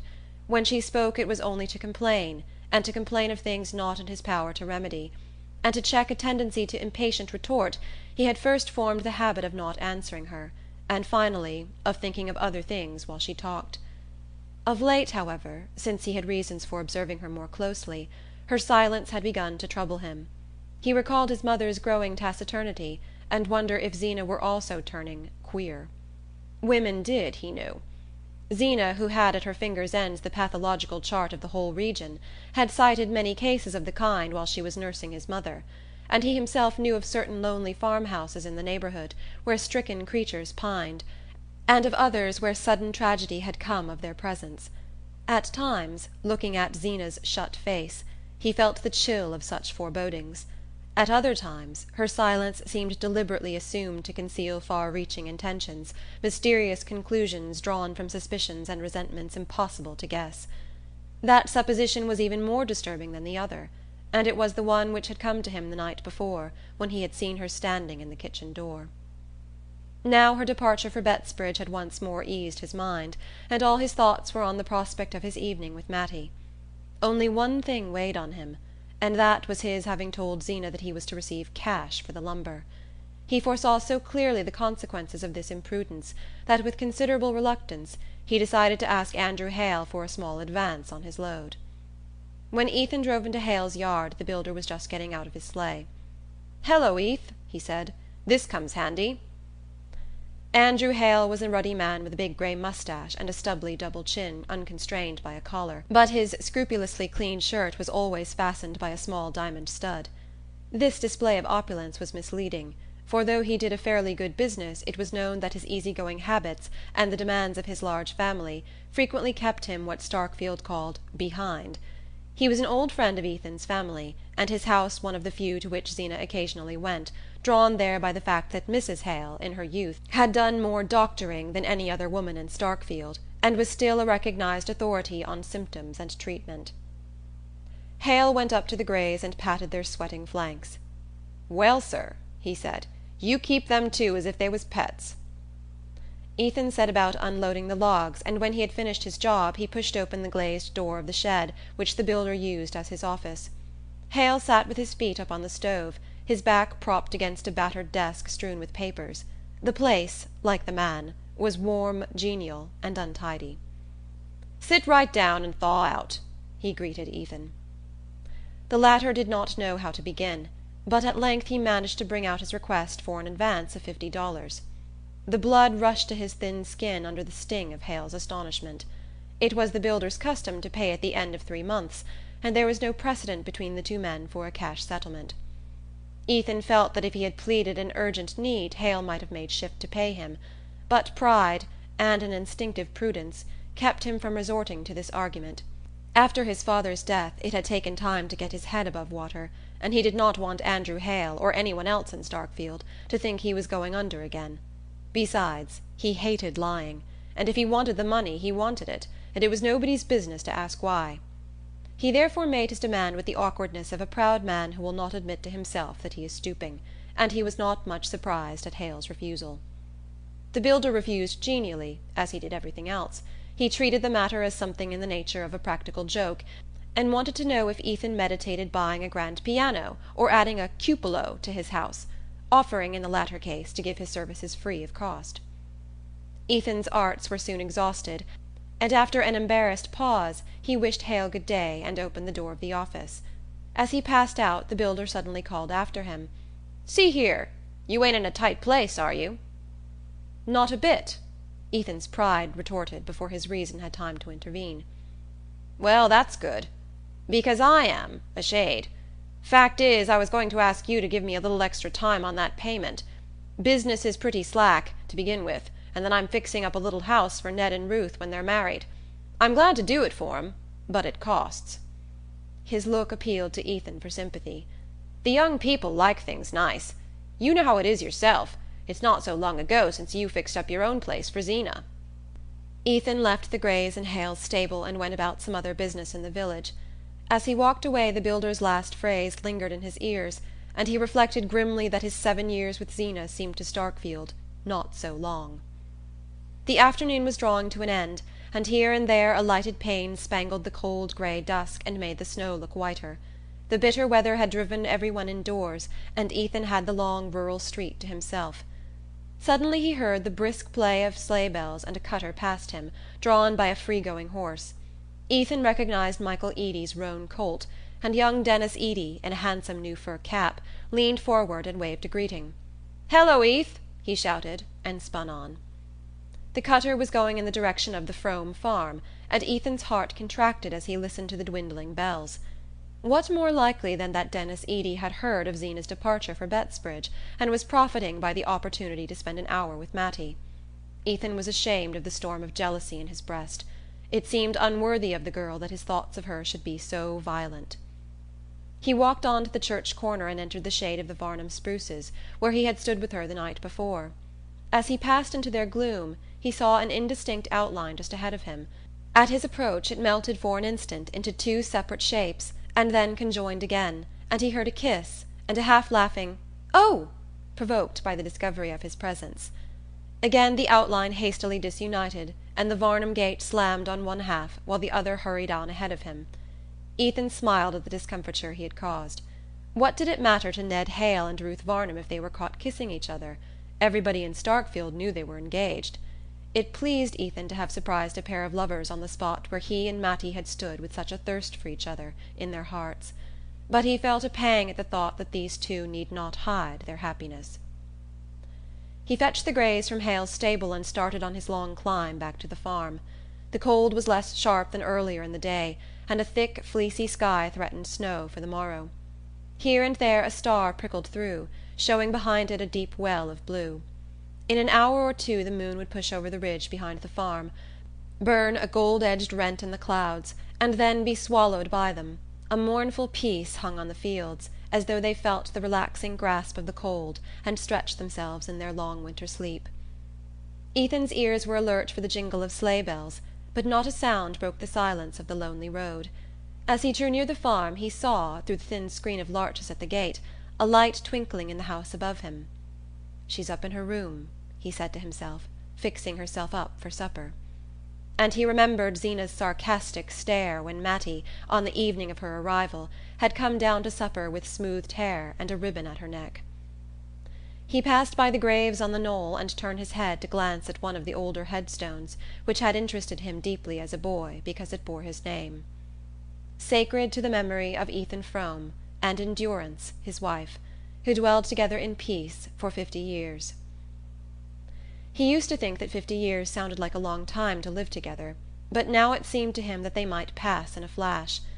Then, with a sudden dart of irony, he wondered if, when their turn came, the same epitaph would be written over him and Zeena. He opened the barn door and craned his head into the obscurity, half fearing to discover Denis Eady's roan colt in the stall beside the sorrel. But the old horse was there alone, mumbling his crib with toothless jaws, and Ethan whistled cheerfully while he bedded down the greys and shook an extra measure of oats into their mangers. His was not a tuneful throat, but harsh melodies burst from it as he locked the barn and sprang up the hill to the house. He reached the kitchen porch and turned the door handle, but the door did not yield to his touch. Startled at finding it locked, he rattled the handle violently. Then he reflected that Mattie was alone and that it was natural she should barricade herself at nightfall. He stood in the darkness expecting to hear her step. It did not come, and after vainly straining his ears he called out in a voice that shook with joy, "Hello, Matt!" Silence answered, but in a minute or two he caught a sound on the stairs and saw a line of light about the door-frame, as he had seen it the night before. So strange was the precision with which the incidents of the previous evening were repeating themselves that he half expected, when he heard the key turn, to see his wife before him on the threshold. But the door opened, and Mattie faced him. She stood just as Zeena had stood, a lifted lamp in her hand, against the black background of the kitchen. She held the light at the same level, and it drew out with the same distinctness her slim young throat and the brown wrist no bigger than a child's. Then, striking upward, it threw a lustrous fleck on her lips, edged her eyes with velvet shade, and laid a milky whiteness above the black curve of her brows. She wore her usual dress of darkish stuff, and there was no bow at her neck, but through her hair she had run a streak of crimson ribbon. This tribute to the unusual transformed and glorified her. She seemed to Ethan taller, fuller, more womanly in shape and motion. She stood aside, smiling silently, while he entered, and then moved away from him with something soft and flowing in her gait. She set the lamp on the table, and he saw that it was carefully laid for supper, with fresh doughnuts, stewed blueberries, and his favourite pickles in a dish of gay red glass. A bright fire glowed in the stove, and the cat lay stretched before it, watching the table with drowsy eyes. Ethan was suffocated with the sense of well-being. He went out into the passage to hang up his coat and pull off his wet boots.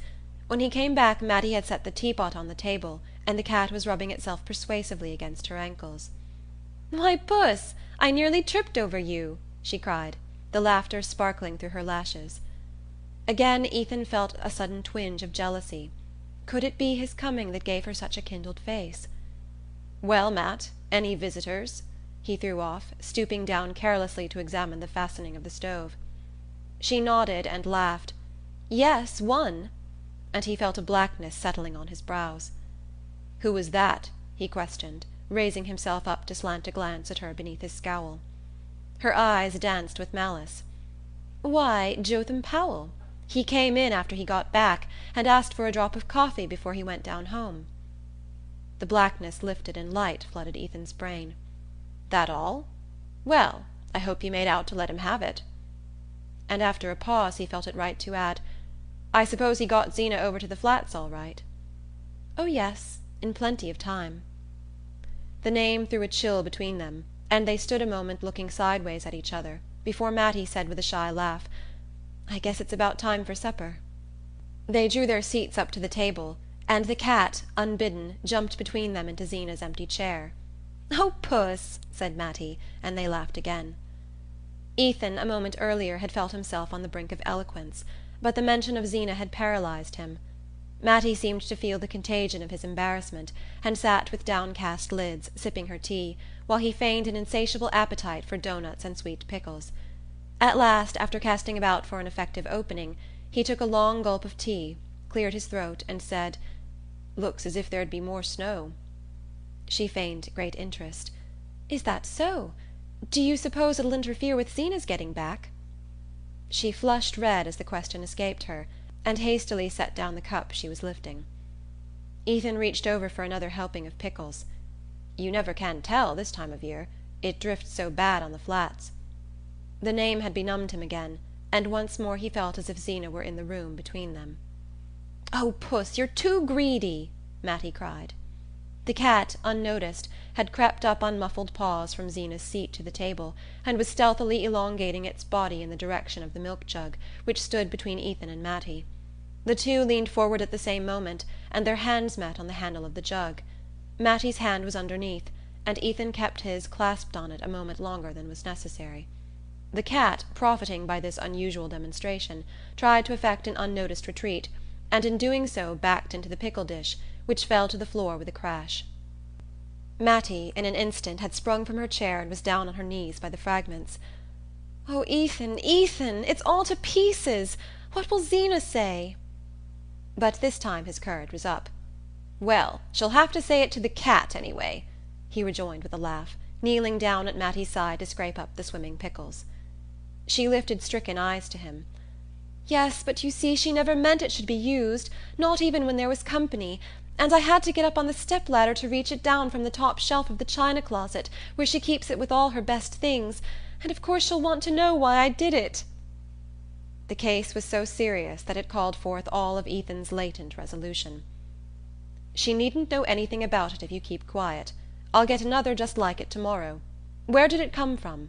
I'll go to Shed's Falls for it if I have to." "Oh, you'll never get another one even there.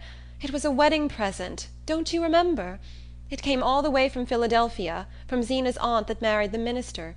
That's why she wouldn't ever use it. Oh, Ethan, Ethan, what in the world shall I do?" She began to cry, and he felt as if every one of her tears were pouring over him like burning lead. "Don't, Matt, don't, oh, don't!" he implored her. She struggled to her feet, and he rose and followed her helplessly while she spread out the pieces of glass on the kitchen dresser. It seemed to him as if the shattered fragments of their evening lay there. "Here, give them to me," he said in a voice of sudden authority. She drew aside, instinctively obeying his tone. "Oh, Ethan, what are you going to do?" Without replying, he gathered the pieces of glass into his broad palm and walked out of the kitchen to the passage. There he lit a candle end, opened the china closet, and reaching his long arm up to the highest shelf, laid the pieces together with such accuracy of touch that a close inspection convinced him of the impossibility of detecting from below that the dish was broken. If he glued it together the next morning, months might elapse before his wife noticed what had happened, and meanwhile he might after all be able to match the dish at Shad's Falls or in Bettsbridge. Having satisfied himself that there was no risk of immediate discovery, he went back to the kitchen with a lighter step, and found Mattie disconsolately removing the last scraps of pickle from the floor.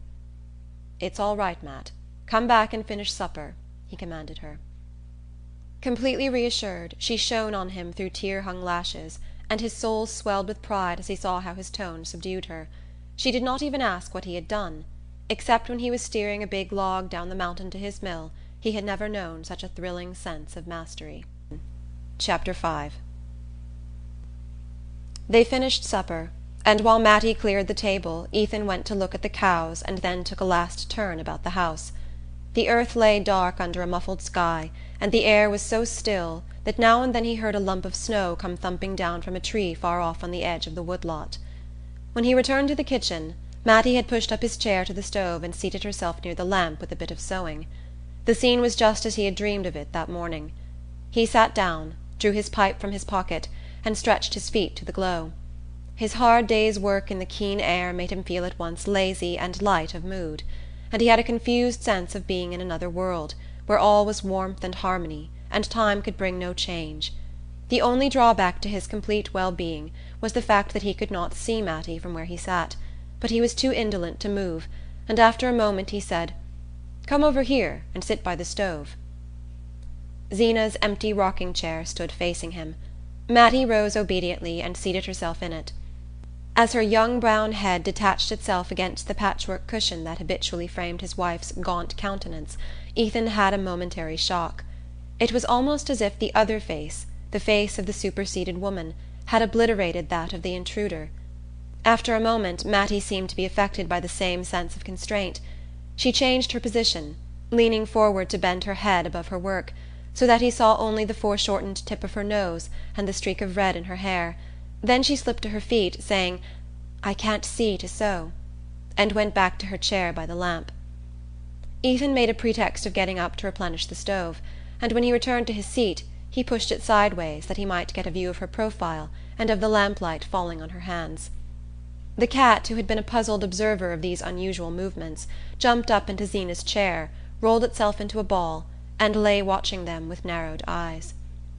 Deep quiet sank on the room. The clock ticked above the dresser, a piece of charred wood fell now and then in the stove, and the faint sharp scent of the geraniums mingled with the odour of Ethan's smoke, which began to throw a blue haze about the lamp and to hang its greyish cobwebs in the shadowy corners of the room. All constraint had vanished between the two, and they began to talk easily and simply. They spoke of everyday things, of the prospect of snow, of the next church sociable, of the loves and quarrels of Starkfield. The commonplace nature of what they said produced in Ethan an illusion of long-established intimacy which no outburst of emotion could have given, and he set his imagination adrift on the fiction that they had always spent their evenings thus, and would always go on doing so.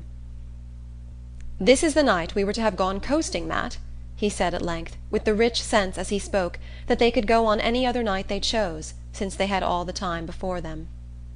She smiled back at him. "I guess you forgot." "No, I didn't forget. But it's as dark as Egypt outdoors. We might go tomorrow if there's a moon." She laughed with pleasure, her head tilted back, the lamplight sparkling on her lips and teeth. "That would be lovely, Ethan." He kept his eyes fixed on her, marvelling at the way her face changed with each turn of their talk, like a wheat field under a summer breeze. It was intoxicating to find such magic in his clumsy words, and he longed to try new ways of using it. "Would you be scared to go down the Corbury Road with me on a night like this?" he asked. Her cheeks burned redder. "I ain't any more scared than you are." "Well, I'd be scared then. I wouldn't do it. That's an ugly corner down by the big elm. If a fellow didn't keep his eyes open he'd go plumb into it." He luxuriated in the sense of protection and authority which his words conveyed. To prolong and intensify the feeling he added, "I guess we're well enough here." She let her lids sink slowly, in the way he loved. "Yes, we're well enough here," she sighed. Her tone was so sweet that he took the pipe from his mouth and drew his chair up to the table. Leaning forward, he touched the farther end of the strip of brown stuff that she was hemming. "Say, Matt," he began with a smile, "what do you think I saw under the Varnum spruces coming along home just now? I saw a friend of yours getting kissed." The words had been on his tongue all the evening, but now that he had spoken them, they struck him as inexpressibly vulgar and out of place. Mattie blushed to the roots of her hair and pulled her needle rapidly twice or thrice through her work, insensibly drawing the end of it away from him. "I suppose it was Ruth and Ned," she said in a low voice, as though he had suddenly touched on something grave. Ethan had imagined that his allusion might open the way to the accepted pleasantries, and these perhaps in turn to a harmless caress, if only a mere touch on her hand. But now he felt as if her blush had set a flaming guard about her. He supposed it was his natural awkwardness that made him feel so. He knew that most young men made nothing at all of giving a pretty girl a kiss, and he remembered that the night before, when he had put his arm about Mattie, she had not resisted. But that had been out of doors, under the open irresponsible night.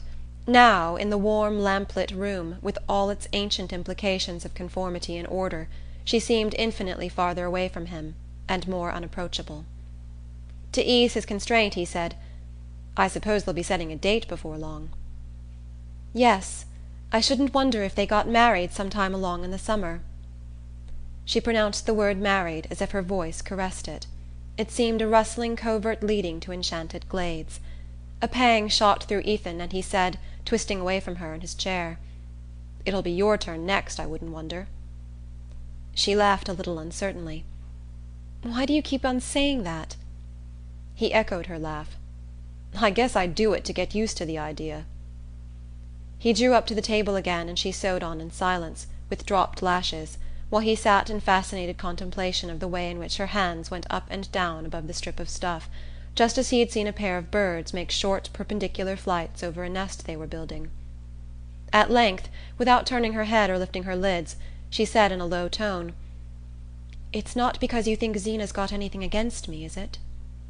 His former dread started up full-armed at the suggestion. "Why? What do you mean?" he stammered. She raised distressed eyes to his, her work dropping on the table between them. "I don't know. I thought last night she seemed to have." "I'd like to know what," he growled. "Nobody can tell with Zeena." It was the first time they had ever spoken so openly of her attitude toward Mattie, and the repetition of the name seemed to carry it to the farthest corners of the room and send it back to them in long repercussions of sound. Mattie waited, as if to give the echo time to drop, and then went on, "She hasn't said anything to you?" He shook his head. "No, not a word." She tossed the hair back from her forehead with a laugh. "I guess I'm just nervous, then. I'm not going to think about it any more." "Oh, no. Don't let's think about it, Matt." The sudden heat of his tone made her colour mount again, not with a rush, but gradually, delicately, like the reflection of a thought stealing slowly across her heart. She sat silent, her hands clasped on her work, and it seemed to him that a warm current flowed toward him on the strip of stuff that still lay unrolled between them. Cautiously he slid his hand palm downward along the table till his fingertips touched the end of the stuff. A faint vibration of her lashes seemed to show that she was aware of his gesture, and that it had sent a counter-current back to her, and she let her hands lie motionless on the other end of the strip. As they sat thus, he heard a sound behind him and turned his head. The cat had jumped from Zeena's chair to dart at a mouse in the wainscot, and as a result of the sudden movement the empty chair had set up a spectral rocking. "She'll be rocking in it herself this time tomorrow," Ethan thought. "I've been in a dream, and this is the only evening we'll ever have together." The return to reality was as painful as the return to consciousness after taking an anesthetic. His body and brain ached with indescribable weariness, and he could think of nothing to say or to do that should arrest the mad flight of the moments. His alteration of mood seemed to have communicated itself to Mattie. She looked up at him languidly, as though her lids were weighted with sleep, and it cost her an effort to raise them. Her glance fell on his hand, which now completely covered the end of her work, and grasped it as if it were a part of herself. He saw a scarcely perceptible tremor cross her face, and without knowing what he did, he stooped his head and kissed the bit of stuff in his hold. As his lips rested on it he felt it glide slowly from beneath them, and saw that Mattie had risen and was silently rolling up her work. She fastened it with a pin, and then, finding her thimble and scissors, put them with the roll of stuff into the box covered with fancy paper which he had once brought to her from Bettsbridge. He stood up also, looking vaguely about the room. The clock above the dresser struck 11. "Is the fire all right?" she asked in a low voice. He opened the door of the stove and poked aimlessly at the embers. When he raised himself again he saw that she was dragging toward the stove the old soap box lined with carpet in which the cat made its bed. Then she recrossed the floor and lifted two of the geranium pots in her arms, moving them away from the cold window. He followed her and brought the other geraniums, the hyacinth bulbs in a cracked custard bowl, and the German ivy trailed over an old croquet hoop. When these nightly duties were performed, there was nothing left to do but to bring in the tin candlestick from the passage, light the candle, and blow out the lamp. Ethan put the candlestick in Mattie's hand, and she went out of the kitchen ahead of him, the light that she carried before her making her dark hair look like a drift of mist on the moon. "Good night, Matt," he said, as she put her foot on the first step of the stairs. She turned and looked at him a moment. "Good night, Ethan," she answered, and went up. When the door of her room had closed on her, he remembered that he had not even touched her hand. Chapter 6. The next morning at breakfast Jotham Powell was between them, and Ethan tried to hide his joy under an air of exaggerated indifference, lounging back in his chair to throw scraps to the cat, growling at the weather, and not so much as offering to help Mattie when she rose to clear away the dishes. He did not know why he was so irrationally happy, for nothing was changed in his life or hers. He had not even touched the tip of her fingers, or looked her full in the eyes. But their evening together had given him a vision of what life at her side might be, and he was glad now that he had done nothing to trouble the sweetness of the picture. He had a fancy that she knew what had restrained him. There was a last load of lumber to be hauled to the village, and Jotham Powell, who did not work regularly for Ethan in winter, had come round to help with the job. But a wet snow, melting to sleet, had fallen in the night and turned the roads to glass. There was more wet in the air, and it seemed likely to both men that the weather would milden toward afternoon and make the going safer. Ethan therefore proposed to his assistant that they should load the sledge at the woodlot, as they had done on the previous morning, and put off the teaming to Starkfield till later in the day. This plan had the advantage of enabling him to send Jotham to the flats after dinner to meet Zenobia, while he himself took the lumber down to the village. He told Jotham to go out and harness up the greys, and for a moment he and Mattie had the kitchen to themselves. She had plunged the breakfast dishes into a tin dishpan, and was bending above it with her slim arms bared to the elbow, the steam from the hot water beating her forehead and tightening her rough hair into little brown rings, like the tendrils on the traveller's joy. Ethan stood looking at her, his heart in his throat. He wanted to say, "We shall never be alone again like this." Instead, he reached down his tobacco pouch from a shelf of the dresser, put it into his pocket, and said, "I guess I can make out to be home for dinner." She answered, "All right, Ethan," and he heard her singing over the dishes as he went. As soon as the sledge was loaded, he meant to send Jotham back to the farm and hurry on foot into the village to buy the glue for the pickle dish. With ordinary luck he should have had time to carry out this plan, but everything went wrong from the start. On the way over to the woodlot one of the greys slipped on a glare of ice and cut his knee, and when they got him up again Jotham had to go back to the barn for a strip of rag to bind the cut. Then, when the loading finally began, a sleety rain was coming down once more, and the tree trunks were so slippery that it took twice as long as usual to lift them and get them in place on the sledge. It was what Jotham called a sour morning for work, and the horses, shivering and stamping under their wet blankets, seemed to like it as little as the men. It was long past the dinner hour when the job was done, and Ethan had to give up going to the village because he wanted to lead the injured horse home and wash the cut himself. He thought that by starting out again with the lumber as soon as he had finished his dinner he might get back to the farm with the glue before Jotham and the old sorrel had had time to fetch Zenobia from the flats. But he knew the chance was a slight one. It turned on the state of the roads and on the possible lateness of the Bettsbridge train. He remembered afterward, with a grim flash of self-derision, what importance he had attached to the weighing of these probabilities. As soon as dinner was over he set out again for the woodlot, not daring to linger till Jotham Powell left. The hired man was still drying his wet feet at the stove, and Ethan could only give Mattie a quick look as he said beneath his breath, "I'll be back early." He fancied that she nodded her comprehension, and with that scant solace he had to trudge off through the rain. He had driven his load halfway to the village when Jotham Powell overtook him, urging the reluctant sorrel toward the flats. "I'll have to hurry up to do it," Ethan mused, as the sleigh dropped down ahead of him over the dip of the schoolhouse hill. He worked like 10 at the unloading, and when it was over hastened on to Michael Eady's for the glue. Eady and his assistant were both down street, and young Dennis, who seldom deigned to take their place, was lounging by the stove with a knot of the golden youth of Starkfield.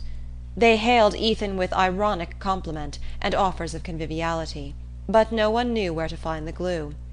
Ethan, consumed with the longing for a last moment alone with Mattie, hung about impatiently while Denis made an ineffectual search in the obscurer corners of the store.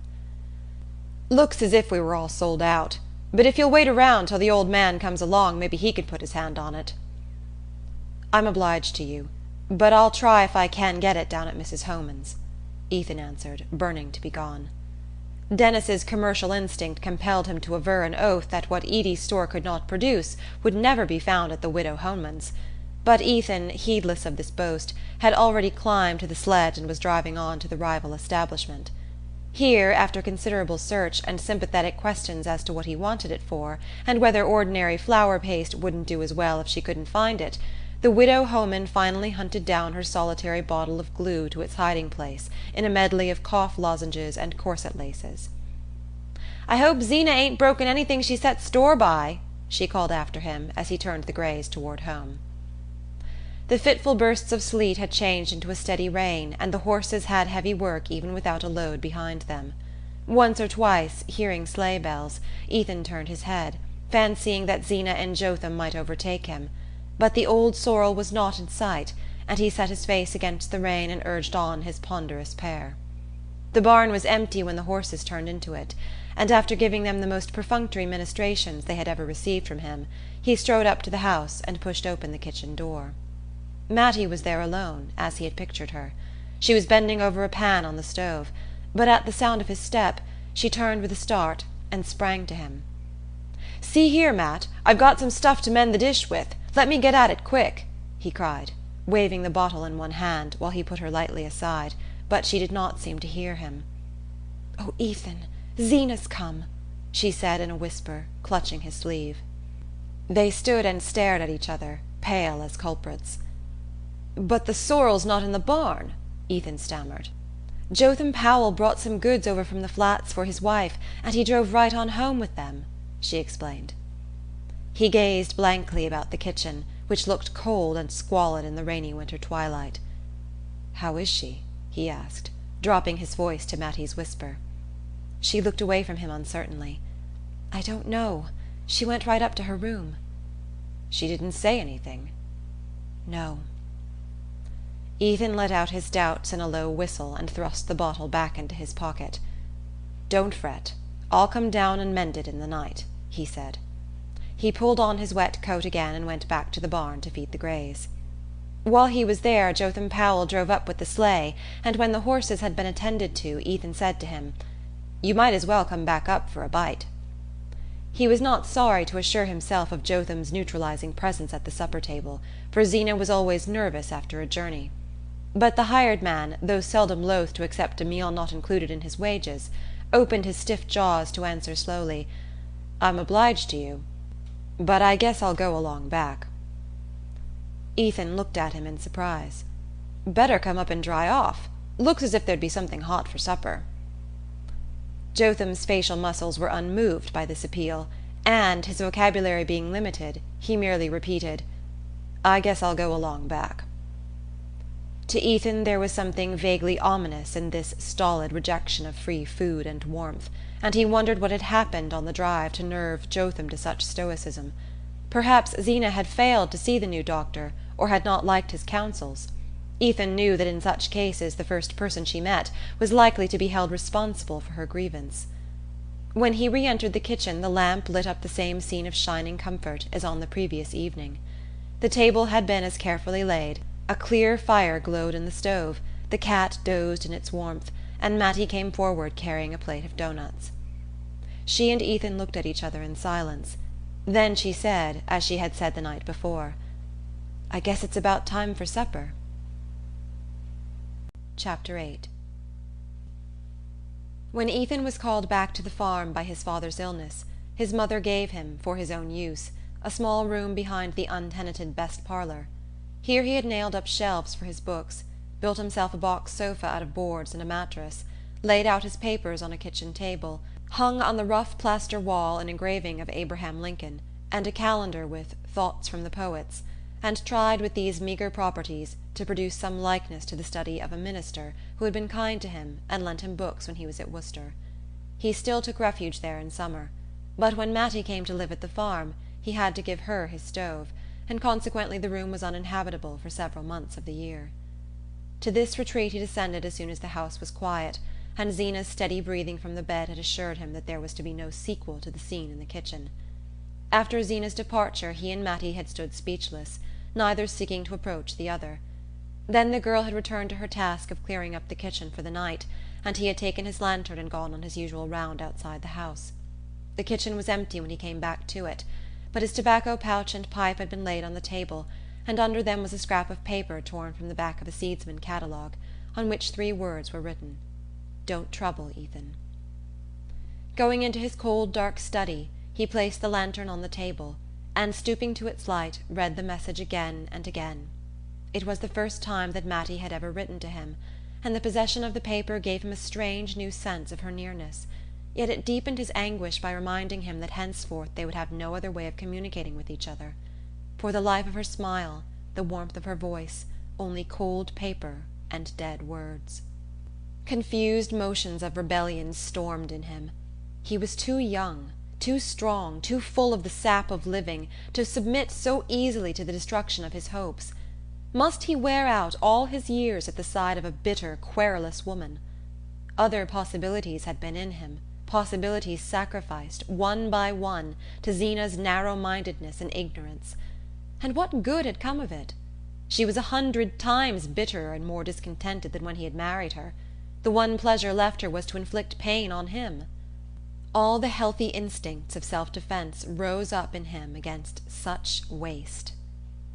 He bundled himself into his old coonskin coat and lay down on the box sofa to think. Under his cheek he felt a hard object with strange protuberances. It was a cushion which Zeena had made for him when they were engaged, the only piece of needlework he had ever seen her do. He flung it across the floor and propped his head against the wall. He knew a case of a man over the mountain, a young fellow of about his own age, who had escaped from just such a life of misery by going west with the girl he cared for. His wife had divorced him, and he had married the girl and prospered. Ethan had seen the couple the summer before at Shadd's Falls, when they had come to visit relatives. They had a little girl with fair curls, who wore a gold locket and was dressed like a princess. The deserted wife had not done badly either. Her husband had given her the farm, and she had managed to sell it, and with that and the alimony she had started a lunchroom at Bettsbridge, and bloomed into activity and importance. Ethan was fired by the thought. Why should he not leave with Mattie the next day, instead of letting her go alone? He would hide his valise under the seat of the sleigh, and Zeena would suspect nothing till she went upstairs for her afternoon nap and found a letter on the bed. His impulses were still near the surface, and he sprang up, relit the lantern, and sat down at the table. He rummaged in the drawer for a sheet of paper, found one, and began to write. "Zeena, I've done all I could for you, and I don't see as it's been of any use. I don't blame you, nor I don't blame myself. Maybe both of us will do better separate. I'm going to try my luck west, and you can sell the farm and mill and keep the money." His pen paused on the word, which brought home to him the relentless conditions of his lot. If he gave the farm and mill to Zeena, what would be left him to start his own life with? Once in the West he was sure of picking up work. He would not have feared to try his chance alone. But with Mattie depending on him, the case was different. And what of Zeena's fate? Farm and mill were mortgaged to the limit of their value, and even if she found a purchaser, in itself an unlikely chance, it was doubtful if she could clear $1,000 on the sale. Meanwhile, how could she keep the farm going? It was only by incessant labour and personal supervision that Ethan drew a meagre living from his land, and his wife, even if she were in better health than she imagined, could never carry such a burden alone.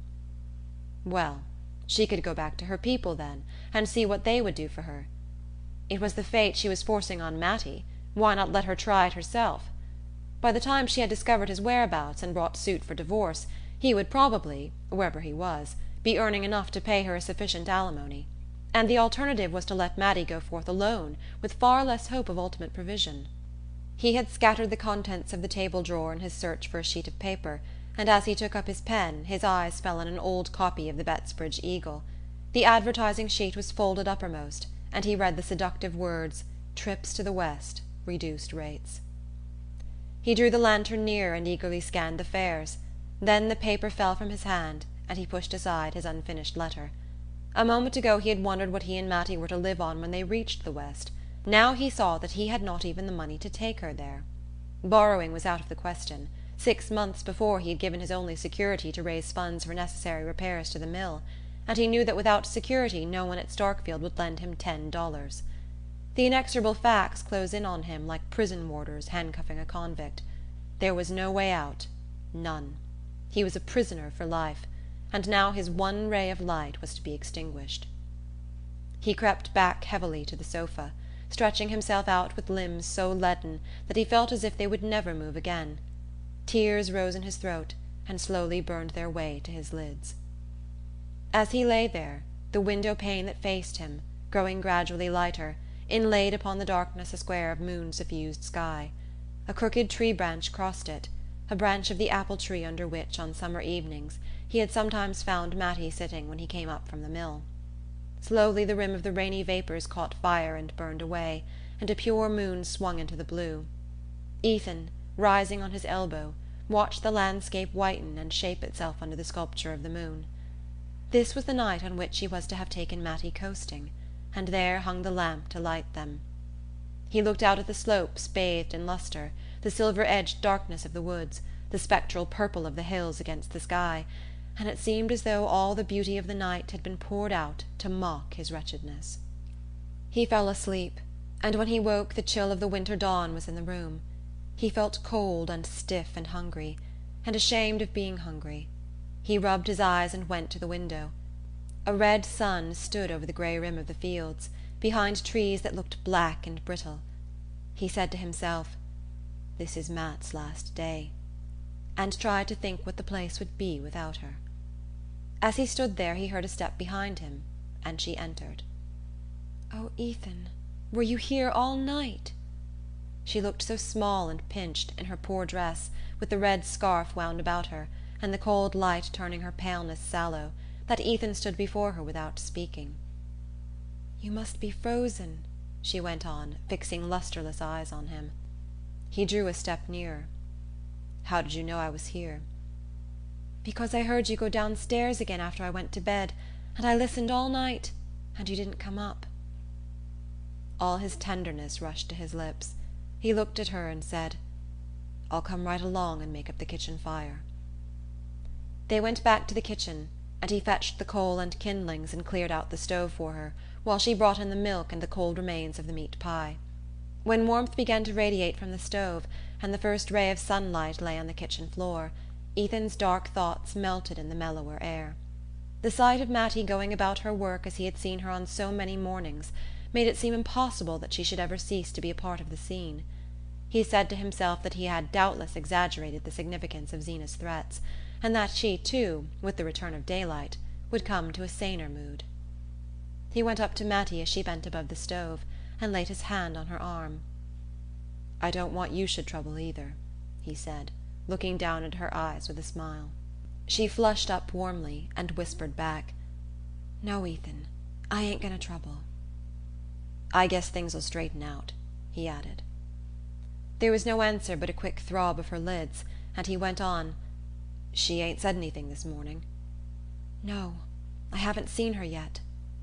"Don't you take any notice when you do." With this injunction he left her and went out to the cow barn. He saw Jotham Powell walking up the hill through the morning mist, and the familiar sight added to his growing conviction of security. As the two men were clearing out the stalls, Jotham rested on his pitchfork to say, "Dan'l Byrne's going over to the Flats today noon, and he could take Mattie's trunk along, and make it easier riding when I take her over in the sleigh." Ethan looked at him blankly, and he continued, "Miss Frome said the new girl would be at the Flats at 5, and I was to take Mattie then, so's she could catch the 6 o'clock train for Stamford." Ethan felt the blood drumming in his temples. He had to wait a moment before he could find voice to say, "Oh, it ain't so sure about Mattie's going." "That's so," said Jotham indifferently, and they went on with their work. When they returned to the kitchen the two women were already at breakfast. Zeena had an air of unusual alertness and activity. She drank 2 cups of coffee and fed the cat with the scraps left in the pie dish. Then she rose from her seat, and walking over to the window snipped 2 or 3 yellow leaves from the geraniums. "Aunt Martha's ain't got a faded leaf on 'em, but they pine away when they ain't cared for," she said reflectively. Then she turned to Jotham and asked, What time do you say Dan'll Byrne be along?" The hired man threw a hesitating glance at Ethan. "Round about noon," he said. Zeena turned to Mattie. "That trunk of yours is too heavy for the sleigh, and Dan'l Byrne'll be round to take it over to the Flats," she said. "I'm much obliged to you, Zeena," said Mattie. "I'd like to go over things with you first," Zeena continued in an unperturbed voice. "I know there's a huckabuck towel missing, and I can't take out what you done with that match safe used to stand behind the stuffed owl in the parlour." She went out, followed by Mattie, and when the men were alone Jotham said to his employer, "I guess I better let Dan'l come around, then." Ethan finished his usual morning tasks about the house and barn. Then he said to Jotham, "I'm going down to Starkfield. Tell them not to wait dinner." The passion of rebellion had broken out in him again. That which had seemed incredible in the sober light of day had really come to pass, and he was to assist as a helpless spectator at Mattie's banishment. His manhood was humbled by the part he was compelled to play, and by the thought of what Mattie must think of him. Confused impulses struggled in him as he strode along to the village. He had made up his mind to do something, but he did not know what it would be. The early mist had vanished and the fields lay like a silver shield under the sun. It was one of the days when the glitter of winter shines through a pale haze of spring. Every yard of the road was alive with Mattie's presence, and there was hardly a branch against the sky or a tangle of brambles on the bank in which some bright shred of memory was not caught. Once, in the stillness, the call of a bird in the mountain ash was so like her laughter that his heart tightened and then grew large, and all these things made him see that something must be done at once. Suddenly it occurred to him that Andrew Hale, who was a kind-hearted man, might be induced to reconsider his refusal and advance a small sum on the lumber if he were told that Zeena's ill health made it necessary to hire a servant. Hale, after all, knew enough of Ethan's situation to make it possible for the latter to renew his appeal without too much loss of pride, and moreover, how much did pride count in the ebullition of passions in his breast? The more he considered his plan, the more hopeful it seemed. If he could get Mrs. Hale's ear he felt certain of success, and with $50 in his pocket nothing could keep him from Mattie. His first object was to reach Starkfield before Hale had started for his work. He knew the carpenter had a job down the Corbury road and was likely to leave his house early. Ethan's long strides grew more rapid with the accelerated beat of his thoughts, and as he reached the foot of Schoolhouse Hill he caught sight of Hale's sleigh in the distance. He hurried forward to meet it, but as it drew near he saw that it was driven by the carpenter's youngest boy, and that the figure at his side, looking like a large upright cocoon in spectacles, was that of Mrs. Hale. Ethan signed to them to stop, and Mrs. Hale leaned forward, her pink wrinkles twinkling with benevolence. "Mr. Hale? Why, yes, you'll find him down home now. He ain't going to his work this forenoon. He woke up with a touch of lumbago, and I just made him put on one of old Dr. Kidder's plasters and set right up into the fire." Beaming maternally on Ethan, she bent over to add, "I only just heard from Mr. Hale about Zeena's going over to Bettsbridge to see that new doctor. I'm real sorry she's feeling so bad again. I hope he thinks he can do something for her. I don't know anybody round here's had more sickness than Zeena. I always tell Mr. Hale I don't know what she'd 'a' done if she hadn't had you to look after her, and I used to say the same thing about your mother. You had an awful mean time, Ethan Frome." She gave him a last nod of sympathy while her son chirped to the horse, and Ethan, as she drove off, stood in the middle of the road and stared after the retreating sleigh. It was a long time since anyone had spoken to him as kindly as Mrs. Hale. Most people were either indifferent to his troubles, or disposed to think it natural that a young fellow of his age should have carried without repining the burden of 3 crippled lives. But Mrs. Hale had said, "You've had an awful mean time, Ethan Frome," and he felt less alone with his misery. If the Hales were sorry for him, they would surely respond to his appeal.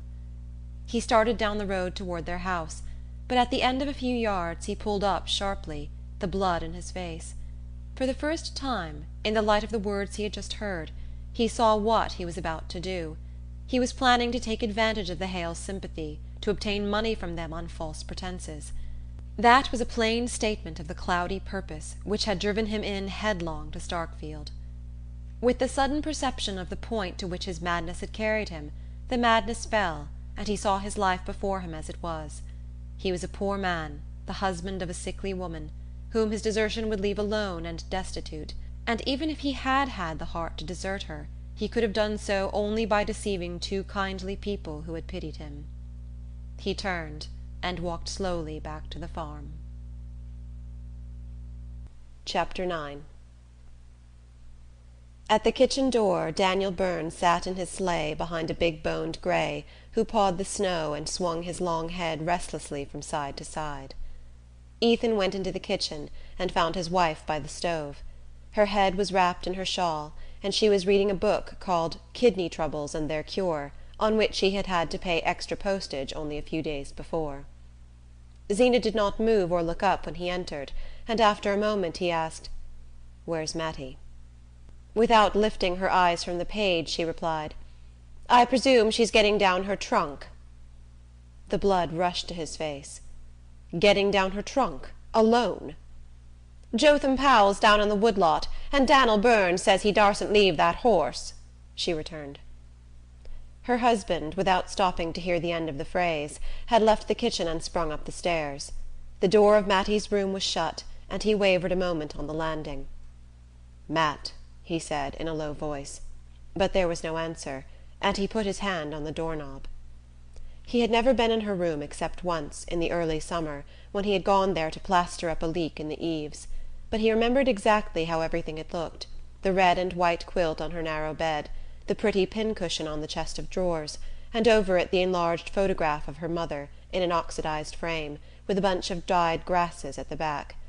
Now these and all other tokens of her presence had vanished, and the room looked as bare and comfortless as when Zeena had showed her into it on the day of her arrival.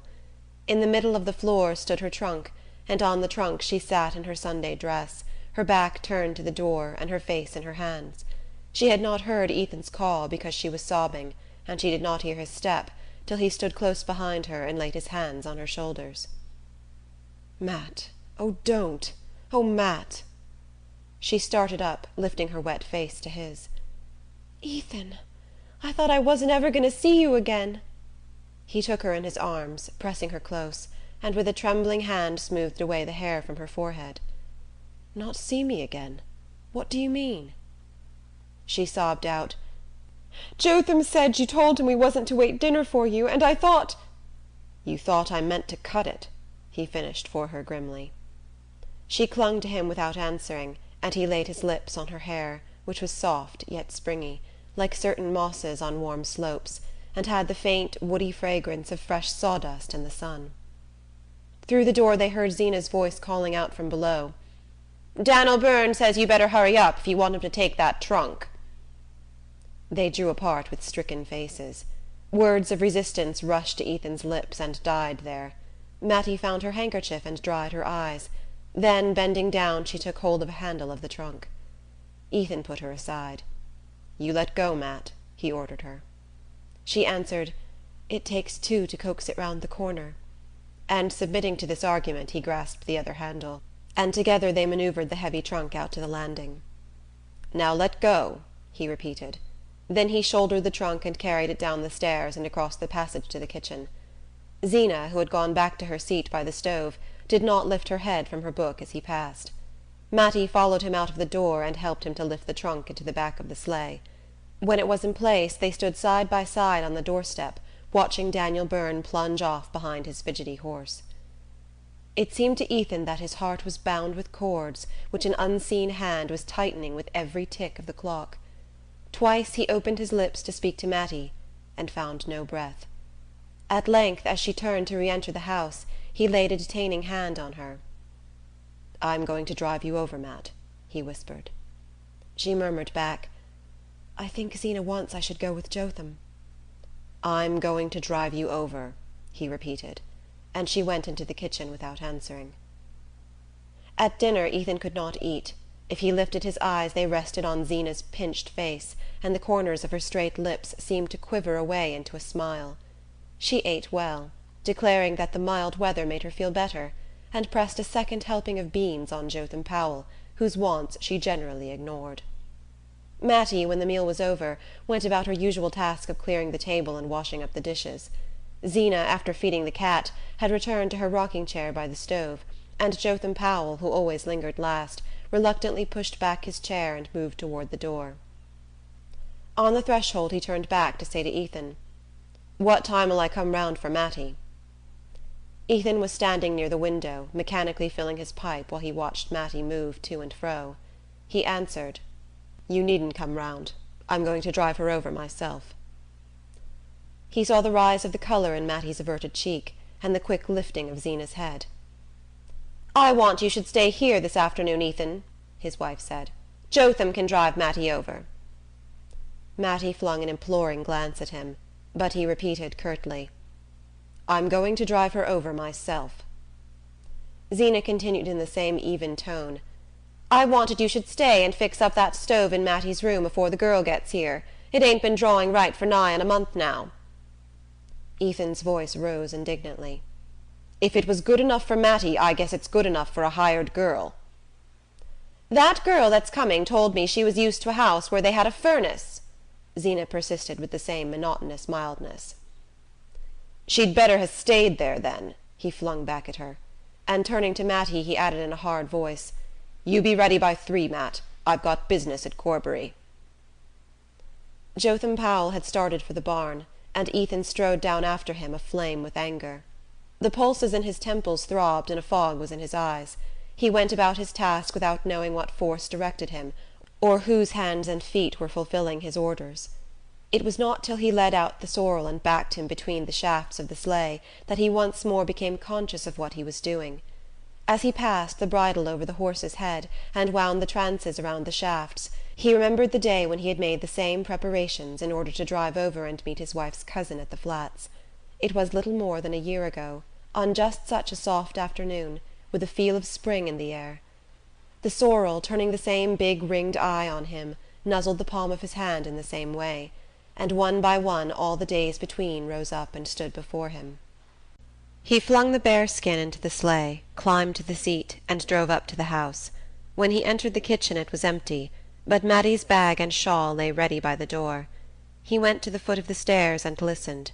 No sound reached him from above, but presently he thought he heard someone moving about in his deserted study, and pushing open the door he saw Mattie, in her hat and jacket, standing with her back to him near the table.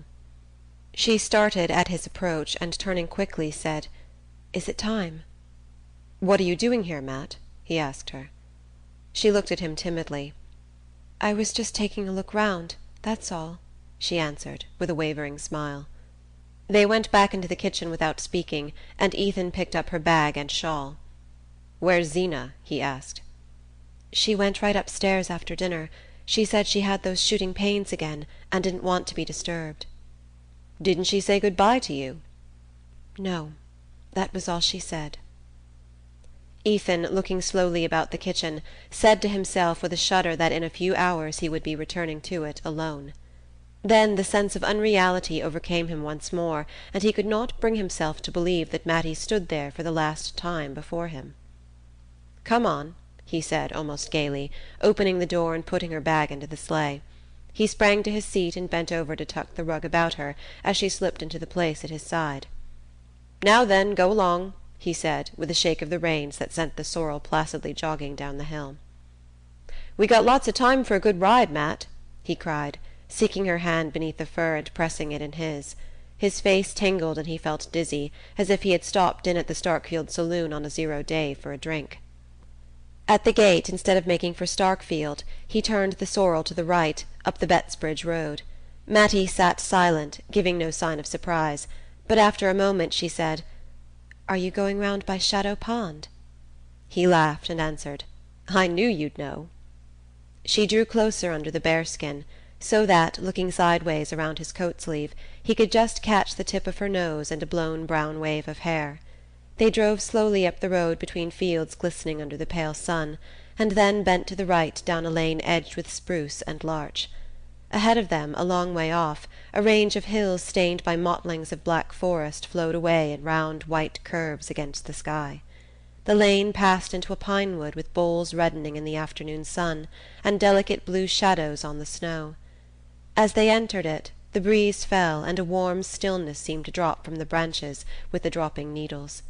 Here the snow was so pure that the tiny tracks of wood animals had left on it intricate lace-like patterns, and the bluish cones caught in its surface stood out like ornaments of bronze. Ethan drove on in silence till they reached a part of the wood where the pines were more widely spaced. Then he drew up and helped Mattie to get out of the sleigh. They passed between the aromatic trunks, the snow breaking crisply under their feet, till they came to a small sheet of water with steep wooded sides. Across its frozen surface, from the farther bank, a single hill rising against the western sun threw the long conical shadow which gave the lake its name. It was a shy, secret spot, full of the same dumb melancholy that Ethan felt in his heart. He looked up and down the little pebbly beach till his eye lit on a fallen tree trunk half submerged in snow. "That's where we sat at the picnic," he reminded her. The entertainment of which he spoke was one of the few that they had taken part in together, a church picnic which, on a long afternoon of the preceding summer, had filled the retired place with merrymaking. Mattie had begged him to go with her, but he had refused. Then, toward sunset, coming down from the mountain where he had been felling timber, he had been caught by some strayed revellers and drawn into the group by the lake, where Mattie, encircled by facetious youths, and bright as a blackberry under her spreading hat, was brewing coffee over a gypsy fire. He remembered the shyness he had felt at approaching her in his uncouth clothes, and then the lighting up of her face, and the way she had broken through the group to come to him with a cup in her hand. They had sat for a few minutes on the fallen log by the pond, and she had missed her gold locket, and set the young men searching for it, and it was Ethan who had spied it in the moss. That was all, but all their intercourse had been made up of just such inarticulate flashes, when they seemed to come suddenly upon happiness, as if they had surprised a butterfly in the winter woods. "It was right there I found your locket," he said, pushing his foot into a dense tuft of blueberry bushes. "I never saw anybody with such sharp eyes," she answered. She sat down on the tree trunk in the sun, and he sat down beside her. "You were as pretty as a picture in that pink hat," he said. She laughed with pleasure. "Oh, I guess it was the hat," she rejoined. They had never before avowed their inclination so openly, and Ethan, for a moment, had the illusion that he was a free man, wooing the girl he meant to marry. He looked at her hair and longed to touch it again, and to tell her that it smelt of the woods, but he had never learned to say such things. Suddenly she rose to her feet and said, "We mustn't stay here any longer."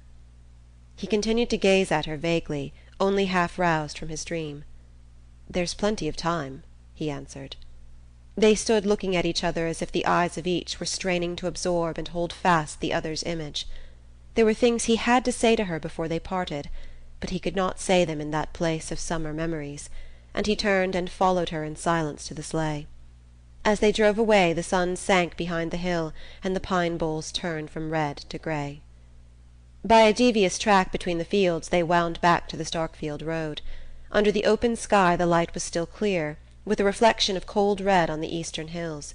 The clumps of trees in the snow seemed to draw together in ruffled lumps, like birds with their heads under their wings, and the sky, as it paled, rose higher, leaving the earth more alone.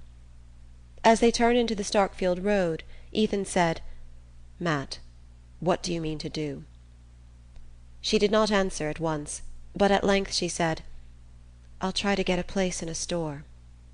"You know you can't do it. The bad air and standing all day nearly killed you before." "I'm a lot stronger than I was before I came to Starkfield." "And now you're going to throw away all the good it's done you." There seemed to be no answer to this, and again they drove on for a while without speaking. With every yard of the way some spot where they had stood and laughed together or been silent clutched at Ethan and dragged him back. "Isn't there any of your father's folks could help you?" "There isn't any of 'em I'd ask."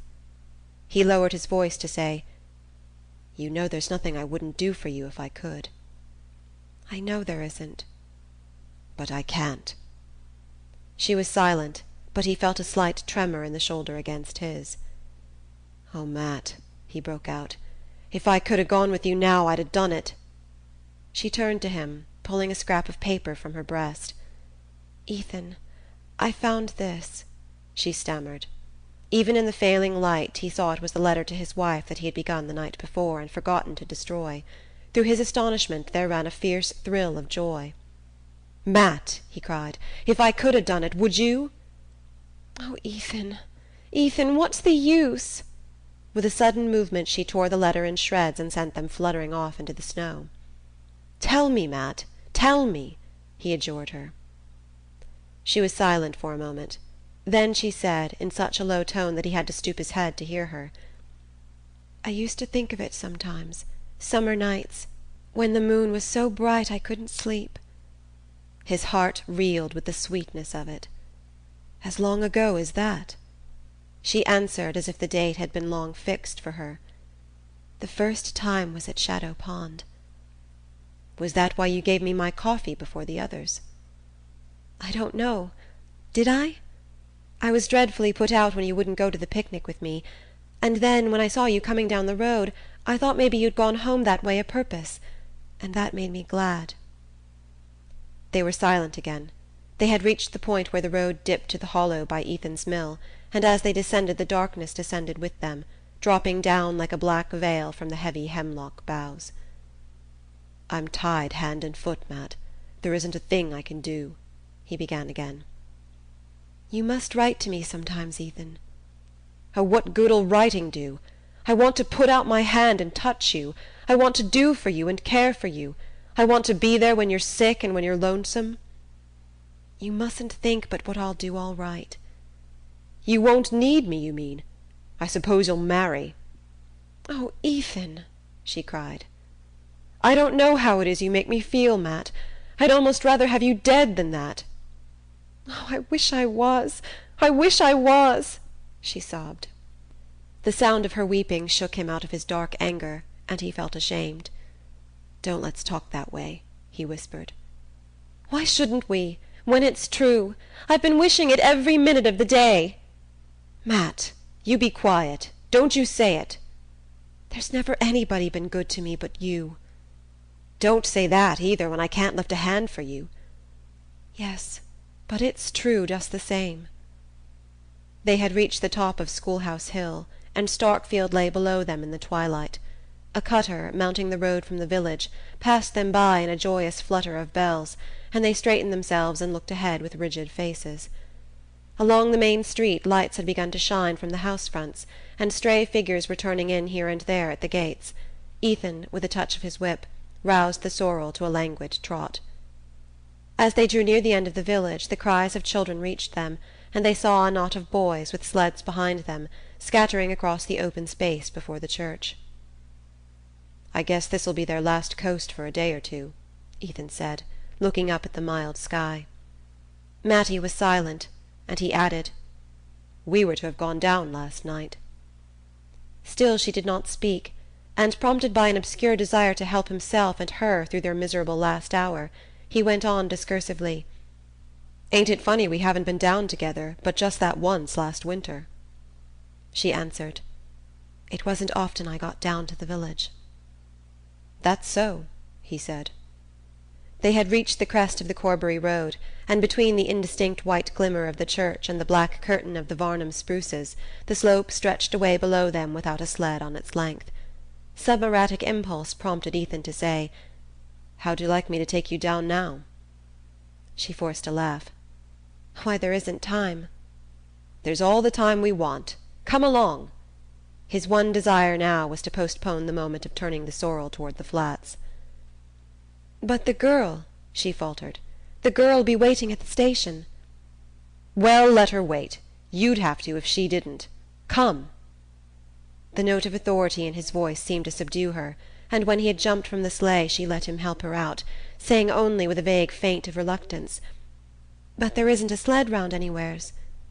"Yes, there is. Right over there under the spruces." He threw the bearskin over the sorrel, who stood passively by the roadside, hanging a meditative head. Then he caught Mattie's hand and drew her after him toward the sled. She seated herself obediently, and he took his place behind her, so close that her hair brushed his face. "All right, Matt," he called out, as if the width of the road had been between them. She turned her head to say, "It's dreadfully dark. Are you sure you can see?" He laughed contemptuously. "I could go down this coast with my eyes tied." And she laughed with him, as if she liked his audacity.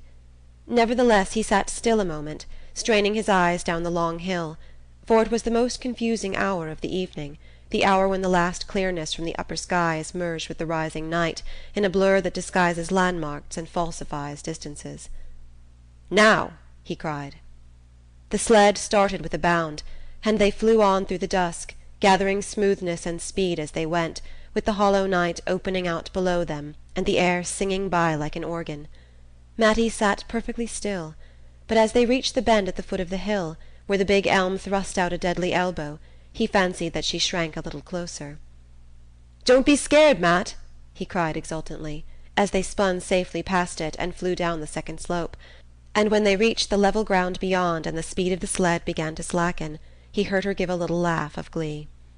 They sprang off and started to walk back up the hill. Ethan dragged the sled with one hand and passed the other through Mattie's arm.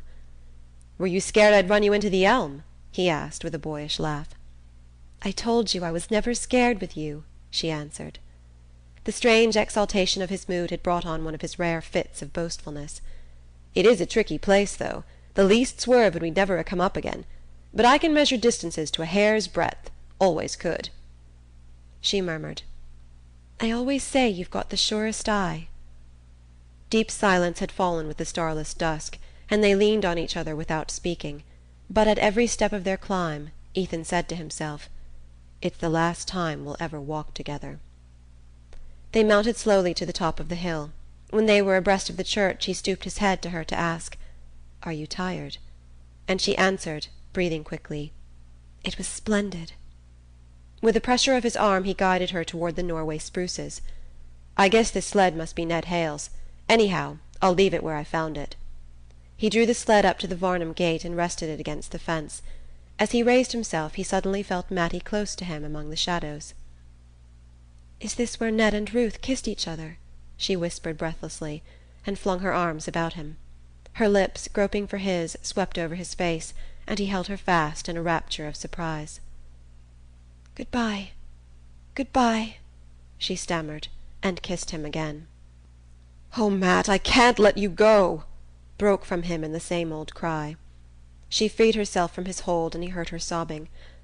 "Oh, I can't go either," she wailed.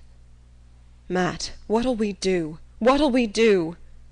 They clung to each other's hands like children, and her body shook with desperate sobs.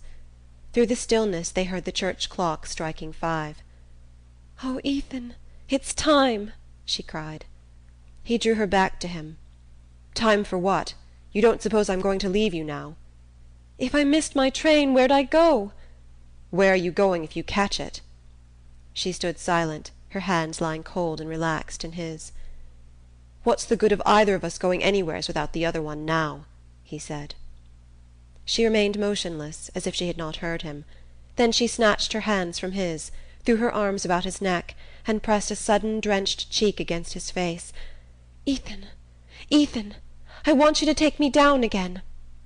"Down where?" "The coast, right off," she panted, "so it will never come up any more." "Matt, what on earth do you mean?" She put her lips close against his ear to say, "Right into the big elm. You said you could, so that we'd never have to leave each other any more." "Why, what are you talking of? You're crazy." "I'm not crazy, but I will be if I leave you." "Oh, Matt, Matt," he groaned. She tightened her fierce hold about his neck. Her face lay close to his face. "Ethan, where'll I go if I leave you? I don't know how to get along alone. You said so yourself just now. Nobody but you was ever good to me. And there'll be that strange girl in the house, and she'll sleep in my bed, where I used to lay nights and listen to hear you come up the stairs." The words were like fragments torn from his heart. With them came the hated vision of the house he was going back to, of the stairs he would have to go up every night, of the woman who would wait for him there. And the sweetness of Mattie's avowal, the wild wonder of knowing at last that all that had happened to him had happened to her too, made the other vision more abhorrent, the other life more intolerable to return to. Her pleadings still came to him between short sobs, but he no longer heard what she was saying. Her hat had slipped back, and he was stroking her hair. He wanted to get the feeling of it into his hand, so that it would sleep there like a seed in winter.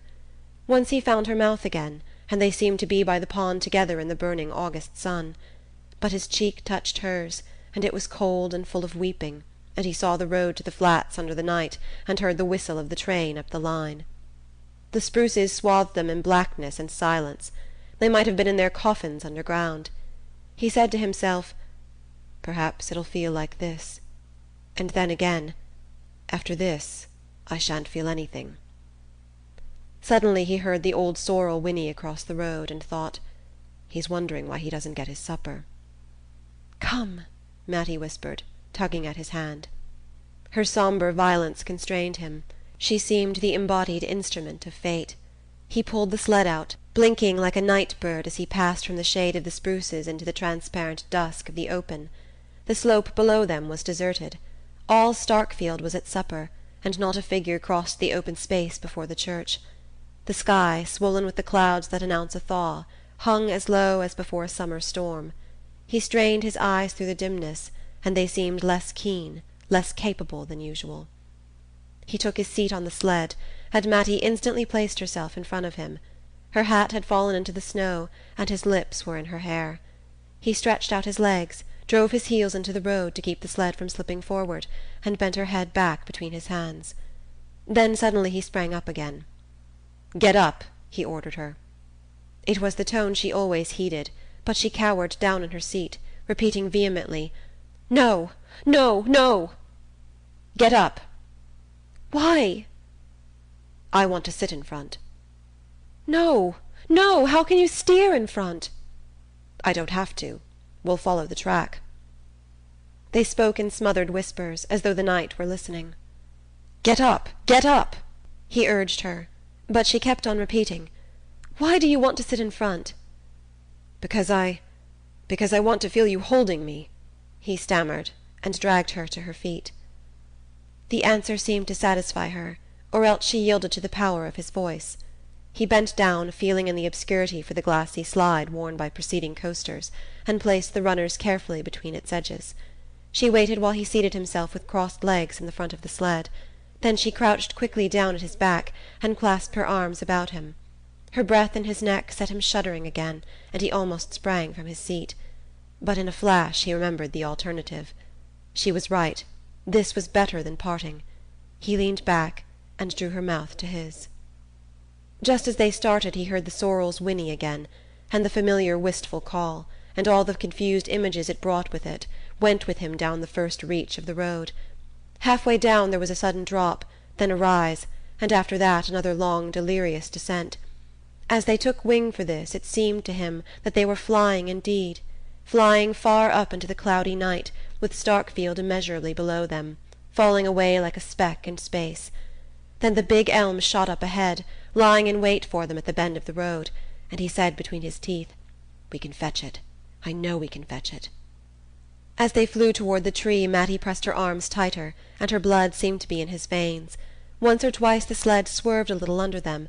He slanted his body to keep it headed for the elm, repeating to himself again and again, "I know we can fetch it."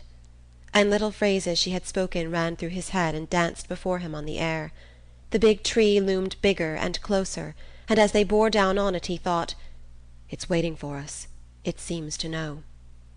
But suddenly his wife's face, with twisted monstrous lineaments, thrust itself between him and his goal, and he made an instinctive movement to brush it aside. The sled swerved in response, but he righted it again, kept it straight, and drove down on the black projecting mass. There was a last instant when the air shot past him like millions of fiery wires, and then the elm. The sky was still thick, but looking straight up he saw a single star, and tried vaguely to reckon whether it were Sirius or... The effort tired him too much, and he closed his heavy lids and thought that he would sleep. The stillness was so profound that he heard a little animal twittering somewhere near by under the snow. It made a small frightened cheep like a field mouse, and he wondered languidly if it were hurt. Then he understood that it must be in pain, pain so excruciating that he seemed, mysteriously, to feel it shooting through his own body. He tried in vain to roll over in the direction of the sound, and stretched his left arm out across the snow. And now it was as though he felt rather than heard the twittering. It seemed to be under his palm, which rested on something soft and springy. The thought of the animal's suffering was intolerable to him, and he struggled to raise himself, and could not, because a rock or some huge mass seemed to be lying on him. But he continued to finger about cautiously with his left hand, thinking he might get hold of the little creature and help it, and all at once he knew that the soft thing he had touched was Mattie's hair, and that his hand was on her face. He dragged himself to his knees, the monstrous load on him moving with him as he moved, and his hand went over and over her face, and he felt that the twittering came from her lips. He got his face down close to hers, with his ear to her mouth, and in the darkness he saw her eyes open, and heard her say his name. "Oh, Matt, I thought we'd fetched it," he moaned. And far off, up the hill, he heard the sorrel whinny, and thought, "I ought to be getting him his feed." The querulous drone ceased as I entered Frome's kitchen, and of the two women sitting there I could not tell which had been the speaker. One of them, on my appearing, raised her tall bony figure from her seat, not as if to welcome me, for she threw me no more than a brief glance of surprise, but simply to set about preparing the meal which Frome's absence had delayed. A slatternly calico wrapper hung from her shoulders, and the wisps of her thin grey hair were drawn away from a high forehead, and fastened at the back by a broken comb. She had pale, opaque eyes which revealed nothing and reflected nothing, and her narrow lips were of the same sallow colour as her face. The other woman was much smaller and slighter. She sat huddled in an armchair near the stove, and when I came in she turned her head quickly toward me, without the least corresponding movement of her body. Her hair was as grey as her companion's, her face as bloodless and shrivelled, but amber-tinted, with swarthy shadows sharpening the nose and hollowing the temples. Under her shapeless dress her body kept its limp immobility, and her dark eyes had the bright witch-like stare that disease of the spine sometimes gives. Even for that part of the country the kitchen was a poor-looking place. With the exception of the dark-eyed woman's chair, which looked like a soiled relic of luxury bought at a country auction, the furniture was of the roughest kind. 3 coarse china plates and a broken-nosed milk-jug had been set on a greasy table scored with knife-cuts, and a couple of straw-bottomed chairs and a kitchen dresser of unpainted pine stood meagrely against the plaster walls. "My, it's cold here. The fire must be most out," Frome said, glancing about him apologetically as he followed me in. The tall woman, who had moved away from us toward the dresser, took no notice, but the other, from her cushioned niche, answered complainingly in a high, thin voice. "It's only just been made up this very minute. Zeena fell asleep and slept ever so long, and I thought I'd be frozen stiff before I could wake her up and get her to tend to it." I knew then that it was she who had been speaking when we entered. Her companion, who was just coming back to the table with the remains of a cold mince pie in a battered pie dish, set down her unappetizing burden without appearing to hear the accusation brought against her. Frome stood hesitatingly before her as she advanced. Then he looked at me and said, "This is my wife, Miss Frome." After another interval he added, turning toward the figure in the armchair, "And this is Miss Mattie Silver." Mrs. Hale, tender soul, had pictured me as lost in the flats and buried under a snowdrift, and so lively was her satisfaction on seeing me safely restored to her the next morning that I felt my peril had caused me to advance several degrees in her favour. Great was her amazement, and that of old Mrs. Varnum, on learning that Ethan Frome's old horse had carried me to and from Corbury Junction through the worst blizzard of the winter. Greater still their surprise when they heard that his master had taken me in for the night. Beneath their wondering exclamations I felt a secret curiosity to know what impressions I had received from my night in the Frome household, and divined that the best way of breaking down their reserve was to let them try to penetrate mine. I therefore confined myself to saying, in a matter-of-fact tone, that I had been received with great kindness, and that Frome had made a bed for me in a room on the ground floor, which seemed in happier days to have been fitted up as a kind of writing-room or study. "Well," Mrs. Hale mused, "in such a storm I suppose he felt he couldn't do less than take you in, but I guess it went hard with Ethan.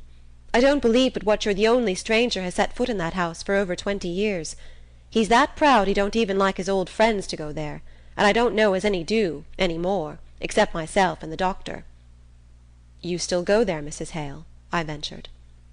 "I used to go a good deal after the accident, when I was first married, but after a while I got to think it made him feel worse to see us, and then one thing and another came, and my own troubles. but I generally make out to drive over there round about New Year's and once in the summer. Only I try always to pick a day when Ethan's off somewheres. It's bad enough to see the two women sitting there, but his face, when he looks round that bare place, just kills me. You see, I can look back and call it up in his mother's day, before their troubles. Old Mrs. Varnum by this time had gone up to bed, and her daughter and I were sitting alone after supper in the austere seclusion of the horsehair parlour. Mrs. Hale glanced at me tentatively, as though trying to see how much footing my conjectures gave her, and I guessed that if she had kept silence till now it was because she had been waiting, through all the years, for someone who should see what she alone had seen. I waited to let her trust in me gather strength before I said, "Yes, it's pretty bad, seeing all three of them there together." She drew her mild brows into a frown of pain. "It was just awful from the beginning. I was here in the house when they were carried up. They laid Mattie Silver in the room you're in. She and I were great friends, and she was to have been my bridesmaid in the spring. When she came to, I went up to her and stayed all night. They gave her things to quiet her, and she didn't know much till toward morning, and then all of a sudden she woke up just like herself, and looked straight at me out of her big eyes and said— Oh, I don't know why I'm telling you all this." Mrs. Hale broke off, crying. She took off her spectacles, wiped the moisture from them, and put them on again with an unsteady hand. "It got about the next day," she went on, "that Zeena Frome had sent Mattie off in a hurry because she had a hired girl coming, and the folks here could never rightly tell what she and Ethan were doing that night coasting, when they'd ought to have been on their way to the Flats to catch the train. I never knew myself what Zeena thought. I don't to this day. Nobody knows Zeena's thoughts. Anyhow, when she heard of the accident she came right in and stayed with Ethan over to the minister's, where they'd carried him. And as soon as the doctor said that Mattie could be moved, Zeena sent for her and took her back to the farm." "And there she's been ever since." Mrs. Hale answered simply, "There was nowhere else for her to go," and my heart tightened at the thought of the hard compulsions of the poor. "Yes, there she's been," Mrs. Hale continued, "and Zeena's done for her, and done for Ethan as good as she could. It was a miracle, considering how sick she was. But she seemed to be raised right up just when the call came to her. Not as she's ever given up doctoring, and she's had sick spells right along, but she's had the strength given to her to care for those two for over 20 years, and before the accident came she thought she couldn't even care for herself." Mrs. Hale paused a moment, and I remained silent, plunged in the vision of what her words evoked. "It's horrible for them all," I murmured. "Yes, it's pretty bad. And they ain't any of 'em easy people either. Mattie was, before the accident. I never knew a sweeter nature. But she's suffered too much. That's what I always say when folks tell me how she's soured. And Zeena, she was always cranky. Not but what she bears with Mattie wonderful, I've seen that myself.